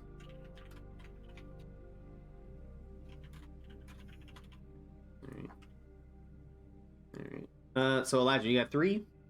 I did. Alright. Midas, what'd you get? A 10. Oh, now it's coming up. Alright, 10. Mo got a 12. Drag got an 11. Okay, cool. Alright. So Midas, you can roll a dexterity saving throw for me. Eladria, you also roll a dexterity saving throw at disadvantage for me. Do I spider do again? Mo and Drag, you two roll a strength saving throw.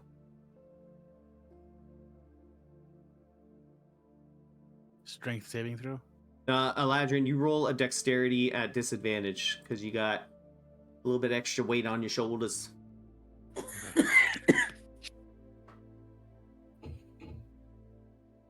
Ooh, that's rough. All right. So Drag and Mo, you guys feel your feet get stuck just for a brief moment, but you're both able to, forcefully kind of just yank yourself out of the muck there.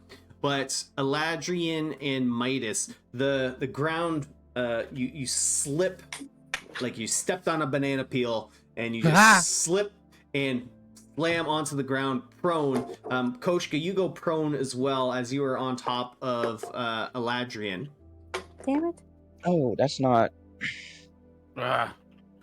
I'm sorry. And then Oh. let me just see here. All right. And you guys hear some skittering of very small pitter patter of feet heading towards you. Mo and Drag, you guys hear this noise. Same with you, Kore.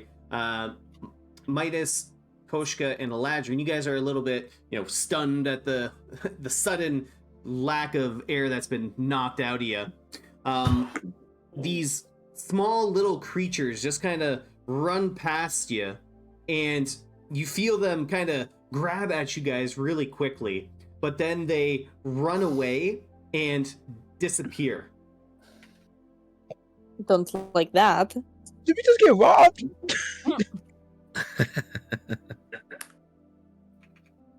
and Hope not. and as fast as like they appeared, they're gone. And the paladins are getting up and say, "What the hell were those little things? Are you guys okay?" Looking back at you guys. I think they were the underwear bandits. They must have been the ones stealing the underwear. Well, check your belongings. Make sure you still have your underwear. Oh, no, What kind of- What is wrong with y'all? I don't know. Push the yells. I thought Still they. got mine. Okay, good. I thought they targeted underwear exclusively. What? Corey will check her things. Doesn't even make sense. Midas just will pat himself down anyways.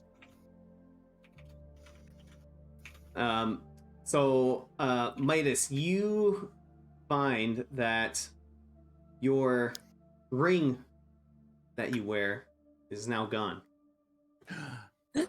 Oh no. Midas starts like patting himself down faster. Fuck. Fuck. Eladrian, you kind of check yourself as well, Yes. and your lute of harpy song's gone. Ah! What? They've taken my baby. And Koshka, you kind of check yourself as well, and your cloak that you wear, your nature's mantle, has been pilfered. That's my nature's mental. The rest of you kind of check yourselves, and you're okay. It seems to have only targeted the people that were incapacitated. Fuck. What's wrong? It took my damn ring. They took my loot. What's They've taken my loot. Which way did they go? Which way? So do we like notice any like the people that didn't fall, like me and Drag? Was there a way for us to like notice any features or anything about them? You know what? Roll a perception check to kind of see what you were able to glimpse. Okay. So yeah, Drag, Corey, you guys can roll. Nice. All right. So Mo, you were the only one that really got a good quick look at them. You kind of almost like sniffed them out in your bear form as they were approaching, because they had a real like oily kind of smell to them. But you saw that these creatures were maybe only like 1.5 feet tall, like really small little creatures that were like in that brief glimpse you saw like they were like 75% head and like 25% body, so like really small, like little gangly limbs with like a big old head, but once again like 1.5 feet tall. Do they look familiar to anything that I've seen in my travels? You can roll a history check.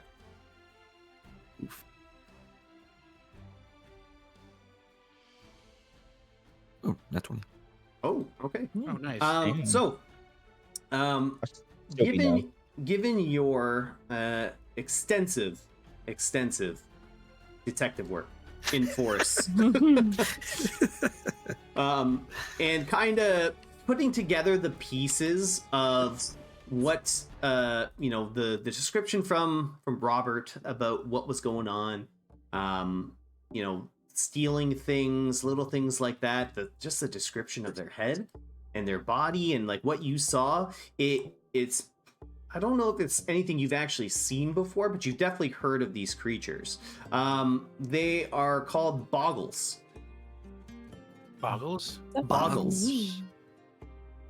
Little boggles, and they're typically like little kind of fey creatures that are like little tricksters, little thieves, where they're not doing things like malevolently, but more to just really inconvenience you. Gotcha. Okay.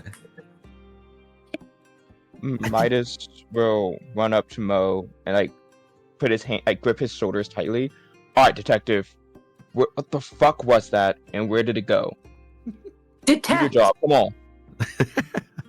on.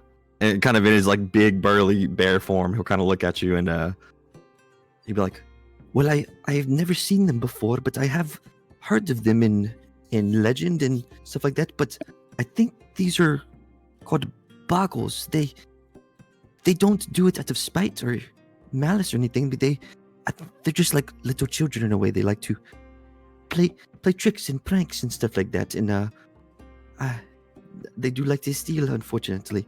But we may be able to find them. But they stole from the wrong one." He like flicks the bear's snout. Sniff. Find it. And yeah, kind of using, if possible, if I can use the perception from earlier, could I, whenever they darted off, could I kind of seen where they had gone? Yes, but one thing I will tell you with your nat 20 history check, boggles, from what you know, once again, they're fey creatures, and one thing that fey creatures love to do is open little dimensional rifts and teleport away. That's pretty fucking cool.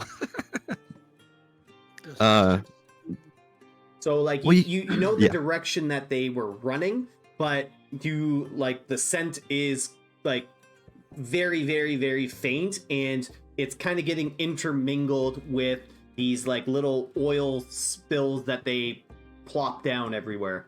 So you can't really pinpoint where they are. The problem is that you flicking me doesn't help. You had the goop on your hand. So now it's in my nose and I can't.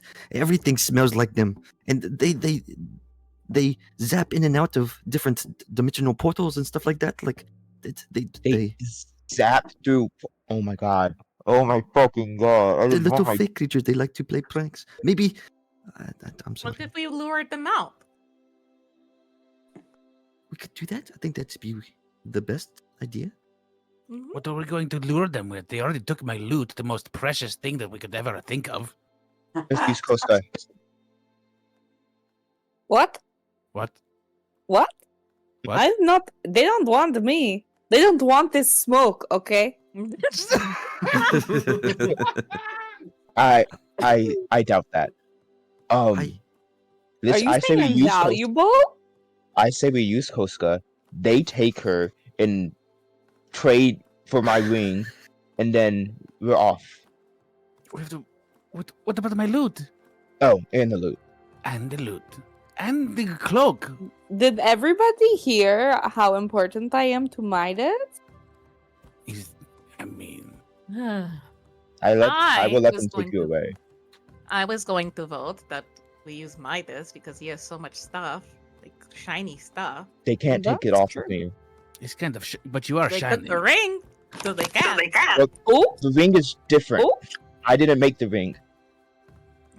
Well, I'm just saying, could just pretend to fall in, and then you hear Theodore kind of yell back to you guys. I suggest we get out of this grass first. What if we like stomp the grass down like a scrub circle? You can go ahead and try if you want to do that. But the paladins are kind of pushing ahead. Or we wait for them to trip and fall, and then we try to catch them. I think that's a great plan. That also is an amazing plan. Throw something at their feet. Quickly. The paladins are much more cautious after falling on their asses and getting stuck in this muck. I do have a spell that can help, that can locate certain objects, but I would have to drop my form. Well, it's not like this form is helping you. I mean, oh god. No, it's okay. Go ahead. No. Well, it helps me, detect because I am a detective. But in order for me to use the spell, I have one condition. Shit. Spell, not smell. Oh, yeah, because you can't smell. You can't smell anything because you got that goop in your nose. Right. But yes. I have one condition to cast the spell. Oh. You all have to call me a good detective. What? Oh, forget this. Well, anyone else have plans or? Yeah, you know what? I'll handle this. Everyone just Well- turns away from. I tried. from Mo. He'll start following the paladins. Yeah, Corey's just on Mo's back, so she's like, I mean, if you use the spell, I can't ride on your back, so I'm not saying anything. I still think we should go with the Koska plan. I mean, you can certainly try Midas, but I don't know how that will turn out for you. Look, honestly, I'm the plan down is to try fine. anything. I just want that damn ring back. Okay, You Well, can't I want fine. my cloak back, You're- so Yeah, so maybe Midas, we you're tie a the rope to shiniest. me, okay? And then if they do try to steal me, at least maybe you can follow me or something. I don't know. Somebody else think about this. I don't want to go into a different dimension. Midas said he's down for anything, and like you said, he is the shiniest, and so it's probably a lot easier for them to think about, oh my god, look at him, I could probably take all of the shiny things off of him because they're so shiny. And Well, then, So 1 feet tall. I am not 1 foot tall. They won't be able to take this shit off of me. well, I mean, not if you don't let them, of course. Hello? Also, they can't. It's a part of me. Well, oh, well, you know, that's a good point. Still shiny. Okay, Midas, give me anything shiny that you have. Load me up here, and maybe they will take me. I can just make you shiny. He whips out his tools. Okay, all right. I can. It won't be that big. It'll probably just be like a little sparkle or two that's just coming off your clothes. You can make it Okay. come off your little hat, your turban, if that works. I'm not wearing a turban anymore, but you put Oh, it wherever shit. you need to. Oopsies. Okay, we're just gonna make this work. He like looks her up and down before he starts stabbing her like on like the wrist. Jesus Christ. You're fine. Okay. You're fine. It won't I hurt know that this much. feeling. Okay. He so basically Midas just uses magical tinkering ability, which lets him put any static visual effect. He just put a little sparkle, so it's just appears shiny. Okay. There. Let's see if that works. Okay, should we maybe put down like a trap, and then I will say a word when wait, no, they can go to a different dimension. I'm not so sure about this anymore. We Can just someone have to- else help? We just have to be very quick about it. Okay, what do you want me to do when they start to steal me? I'll Stop them. Maybe yeah, you like, that's a spell. maybe you like make a signal, like, you know, go my wings caw on them? caw like that. Okay, and what are you all going to do to ensure I don't go into a different dimension? To catch them, of course. Okay, you're going to catch them by Yes. hand? I have Yes. a net. Yeah, you know, we're gonna catch them like a I can rat in a Or I trap. can blast them. try to lasso them. That's not reassuring. I'm not sure I like being bait, but okay, But let's. it'll work. It'll be fine. If you stay close to me, I can conjure an aura that would attack them if they got close to us. Okay. Whatever you want to do, I support you. That worked. You won't get stolen. I Promise? promise. Yes. Okay. If I do, on the off chance, get stolen, will one of you come and save me at some point? Yes, of course. Okay. Midas looks like Corey, like, that's news to me. Okay.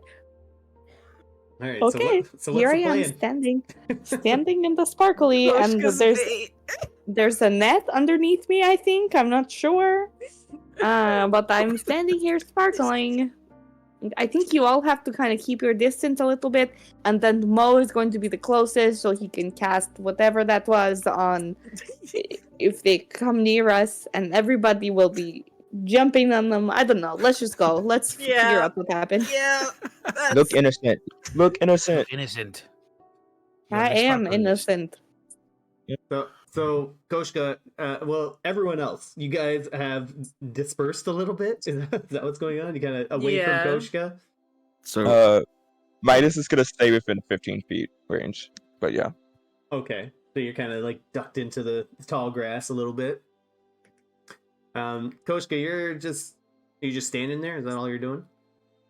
Standing there sparkling. And then I also look at Drag and say, Drag, if anything happens to me, can you take care of Pippi for me? I got you, and we'll come after you. Okay. So she's standing there and her like arms are like outwards in like a T. Waiting to be captured. I Corey guess. says, Koshka, I think in order to really drag them out, they have to think you're defenseless. So, like, I don't know, pretend to fall? Oh, okay. And so she just kind of like takes 2 steps and then like pretend trips and falls onto the ground. She goes, "Whoa! Oh no! I'm on the ground." All right, who's watching Koshka right now? Like, Midas. who's watching this Yeah, all of us. scenario happen? All of us are, I think. For sure. All And right, For also, sure. do y'all still want me to do the aura thing that I could conjure animals on top of her? Okay. Oh, That's what you God. got to do. Okay, I don't know. It'll attack anything that comes within 10 feet of her. I'm just asking. We Perfect. don't- Yes. Okay, yeah. So we'll move away in the tall grass and I'll cast conjure animals on her. And some little squirrels will pop up and they'll kind of hide in the in the the grass tall grass. next to Koshka. This is Oh, great. Pikachu. Thanks, guys. all right. Koshka, roll performance just for the acting. And Okay. then the rest of you guys that are watching, roll a perception check. Oh man, please be perceptuous. Okay, I got the 15. All right, Oh, that's a good Damn, I performance. got a 1. Baker. Guys! Midas wants that damn ring back. Nice minus. All right, Very perceptuous. Drag, are you gonna roll as well? Yes. I'm sorry. All right. So all of you are like eyes peeled at this scene. The squirrels that are in the area are kind of, they're not the most like obedient, I guess. I don't know how well they're commanded, but they're kind of rustling some grass, so it's hard to exactly tell what's going on. But Midas, you see the pitter patter of familiar sounds heading towards Koshka. And this little creature kind of pops out and runs towards Koshka's arm where it's really, really sparkly. And he starts grabbing at the arm, realizing that he can't grab anything. He's about to make his getaway. So Can I what can I cast happens? lightning? Can I rip my string and cast lightning lure on it? Try to grab it. Sure. Go ahead. Okay, it's a strength DC of 15. All right. I'm about to say before that even happens, the squirrels immediately attack as soon as he enters the aura. Squirrels. All right. The rabid squirrels. Yeah. All right. So roll for the squirrel's damage, I guess, or if that's how it works. It's a dex. He has to succeed a dex 15. Okay. All right. So dexterity. Bet you didn't see this coming, DM. Oh, well. It got a 23 on the dex. Oh yeah, he saved. My God. Whoa. What about strength? Yeah. So Okay. What's is it still do damage though? To do half Shoot. damage? What if I say the creature takes? Whenever the pack. Sorry. Seriously, when he failed save, the creature takes 3d10 slashing. Creature makes the save only once per turn. No, he doesn't take any damage. He doesn't? Really? Last duration, you have advantage. Whenever the pack moves 10 feet. Yeah, no. It says on a failed save. It doesn't save. It takes half if it doesn't. Okay. All right, so it's able to dodge all the squirrels, but Midas, it only rolled a 13 on the strength save. Nice. I get it. Thank goodness. Heck yeah. I took away his luck. And it gets pulled 10 feet closer to me. Nice. All right, so you Get over here! you whip out the lightning lure. You grab a hold of it and you yank it towards you. And Koshka, it's so close to you. At this yank, you hear a snap of this thing's neck. And Midas, you pull in a limp body. Oh my god. no! And like, what the fuck? looking at this thing close up, it's like a weird looking little creature. Like it's got like a huge underbite with like little like tusks kind of sticking out of its jaw, beady yellow eyes with like little dark black pupils that are now like staring off into nothingness because it's dead. It's like completely bald. It's got like these little wispy white eyebrows to it. It's got giant feet, like big ass hands for its body. Just very weirdly proportioned. It's got like a little hunchback almost, but it's just like a limp creature. It's dead. Before Midas even clicks at his dad, he's like already like patting it down, like, where the fuck is it? He's like, where the fuck is it? And he's like, wait, it's not moving. You killed it, dumbass. And does it have the ring? It doesn't have the ring. It does not have any rings on it. Damn it! Midas kicks the body. Fuck! Does it have anything on it, or is it just No, it's got nothing on it. lame? Fuck! Alright, let's try this again. Try again. What? It didn't have the ring. We have to do it again. It was the wrong one. I don't think. Are you sure they keep it on them? They don't go drop it off somewhere? I don't know, but we gotta find it. Or it could have taken the things into the pocket rift. I don't know. Into the pocket rift. Maybe we could drag out the ones that took the loot and the cloak and the ring. Okay, Okay, I'll good. just stay down here then. Yeah, so let's do that. Let's do it again. Run from the top.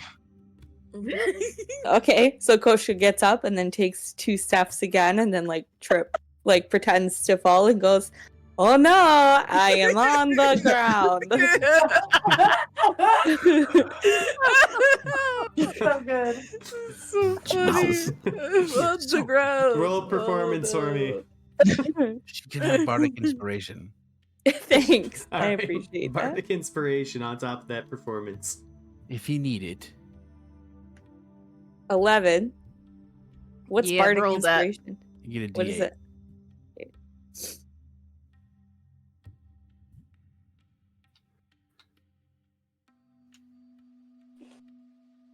It is not rolling.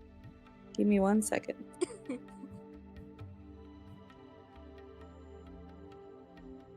It's coming. It's coming. Come on. Nice. Yes! All right.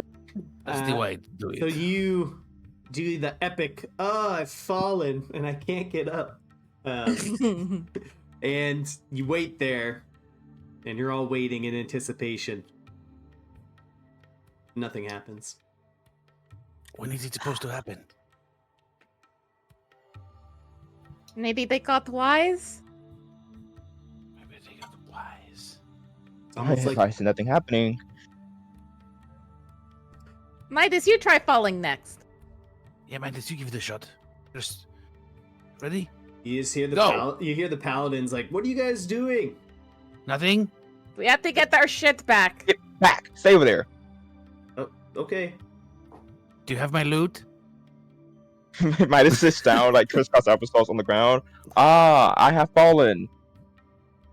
Roll performance for me. He says it's like so monotone. He's just annoyed. Just want to get this over it. I have fallen. Ah, this is not a trap. So you wait there. You keep saying, "Oh, I have fallen." And nothing happens. I'll go over to where Koshka was. Are the squirrels still there? Yeah, probably. How Okay. long do those squirrels last? Like 10 10 minutes. Or minutes. so? Yeah. Okay, cool. Then yeah, I want to stay in their aura. So This time Corey's gonna just straight up pretend to trip and fall and be like, "Oh, I've fallen." I like that we all narrate. Like it's much You know? more like, "Oh no, I'm on the ground. I You- cannot you get just- up again." You see the paladins like, "Are you guys okay? Like, you guys keep falling over there?" No, I am completely defenseless. Whatever shall I do? So you keep wailing into the night, and Does anything happen? nothing happens. Oh no. Why is it nothing working? Why can't I just want the damn ring back? Well, we gave it the good old effort. Mo, We're not you giving used- up, right? no, No, of course not. no, we're not. Good for now. Good. Not even for now. Yes, We can give we up. just have to try a different approach. We can give up Mo, for you now. said you could locate things. So, Yes, I can. So locate. all right, try to Um. locate Midas's ring, and then yes, and then that's it, and then we'll just catch them and get everything back, and that's that. Yes. Mo kind of sits on his bare butt, and he'll put his big paw up to his ear. Well, you see, there is a Are a you caveat fucking kidding me? to the spell. Oh, It is not my rules. It's the spell's rules. Midas brings his gauntlet up to the bear's face.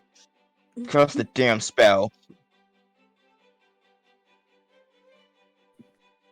Or All what? right, come on, just say it. Midas uses one finger and like moves the bear's head towards the dead body on the ground. Or that. Just say it, Midas. Gosh, I would like us to get this show on the road faster, so I will only say it if you cast it first. Nope. Before. I can't tell lies. If this spell doesn't work, it's not true. let's just try it, okay? All right, Mo, you're a great detective. The best ever, actually, that I have ever encountered. Damn. That works, and he'll lick Midas's face and transform back into a person, and he's just kissing Midas's forehead with the mask on. See, You're so just that's making You're just making kissing noises. Yep, that was the spell.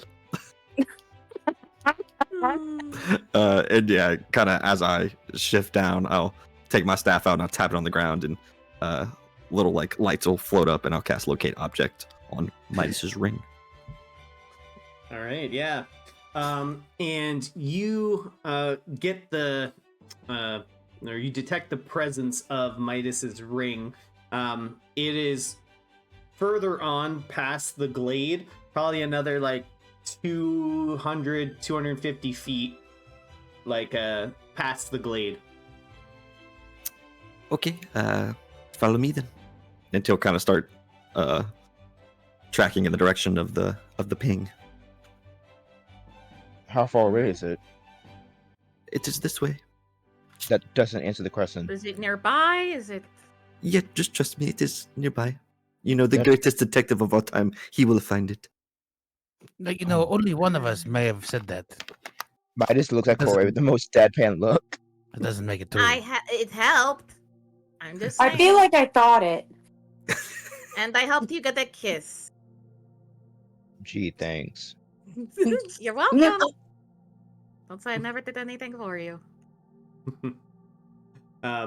So following Mo, you guys come out of the glades, and the paladins are just sitting there patiently for you. And as you guys reconvene, they just kind of follow your lead. And the area where you're heading to is familiar to some of you. And Oh. even in the darkness, you can tell where you are as you pass by the sight of 3 bodies with gray tunics, which have since decayed since the last time you were here, and they're now covered in mushrooms. The bodies were once impaled by vines as they ran away. My God. And a large boulder cratered into the ground only a few feet away has half a body sticking out from under it, and the legs are also decayed and covered in mushrooms. But past the body, there's a small clearing with a hill to it, and there's a large bonfire that brightens the area, revealing a small cave covered in hanging vines and moss. And you can make out another small fire inside this cave. But the cracking sounds of the nearby fire are drowned out by the pounding, heavy footsteps against the forest floor, shaking the very ground below you.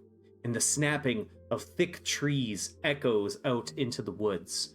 A monstrosity, huge creature steps out from the forest, dragging a rotten, uprooted tree behind it. Its body is deformed, with its spine almost protruding through its thick, ashen skin. One large eye is bulging yellow that can be seen by all of you, even from this distance, as the eye reflects the bonfire light. And a shrill voice coming from the small cave says something in a language that none of you understand, as the Lady of the Woods gives an unknown instruction to the monster. And that's where we'll end tonight's session. Bro, I want my ring. Ah, what the fuck? No, Very cool. I want my ring. Wait, can you tease the monster to us? Do you have like a picture for him? Yeah, give me a second. Because that sounds badass. Alright, hold on. Welcome back, everybody. Wait, what ring is it, Midas? It's a golden band with knitting needles and yarn carved into it, with a multicolored gem. Interesting. It is the ring that Zara gave Midas. Oh. Oh. We do have to go get a bag. Very important. Yeah. Midas about to fuck this shit up. Alright, hold on. Oh. Where did I just save that thing? Fucking cute, man. Hell yeah. Fucking cute. The Oh, next Jesus. snap. Oh, jump scare. I don't think he got the ring on him. Oh shit. Oh damn. How tall is this thing? It's classified as huge. Nice. So it's like boy. the Big it's boy. like similar size to like Fungaroth. Okay, so we're bringing down another. How Easy. are we not seeing these things in the forest beforehand? Like, Thank you. right? It's a big ass forest, okay?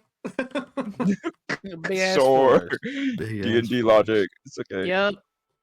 Okay. Makes sense. All right. Well, it's going down. Alright, here, and this Apparently is so. and let's find the creature that Midas killed. Where is it? Oh Oh, my you have the God. goggles. Oh.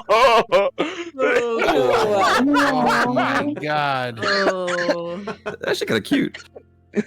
No, it's, like, not the dead goopy. body. Looks like a The fucking- next step. I just imagine the rope going around his neck. That's Oh. exactly what I Yeah. imagined. Yeah. Oh. Exactly. somebody one- tried to draw Gollum based off of memory alone and got that. Just imagine Midas gave it just one quick tug and just crack. Oh. Damn. And he was just like, "Where the fuck is my ring?" Where the fuck is Flapping it? around the body.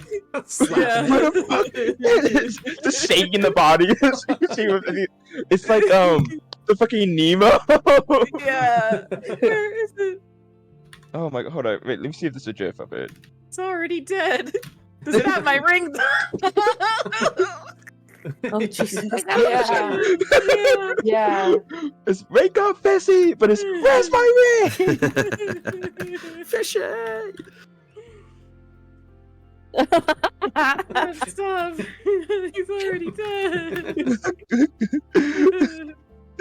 Where the fuck is it? I love that sound.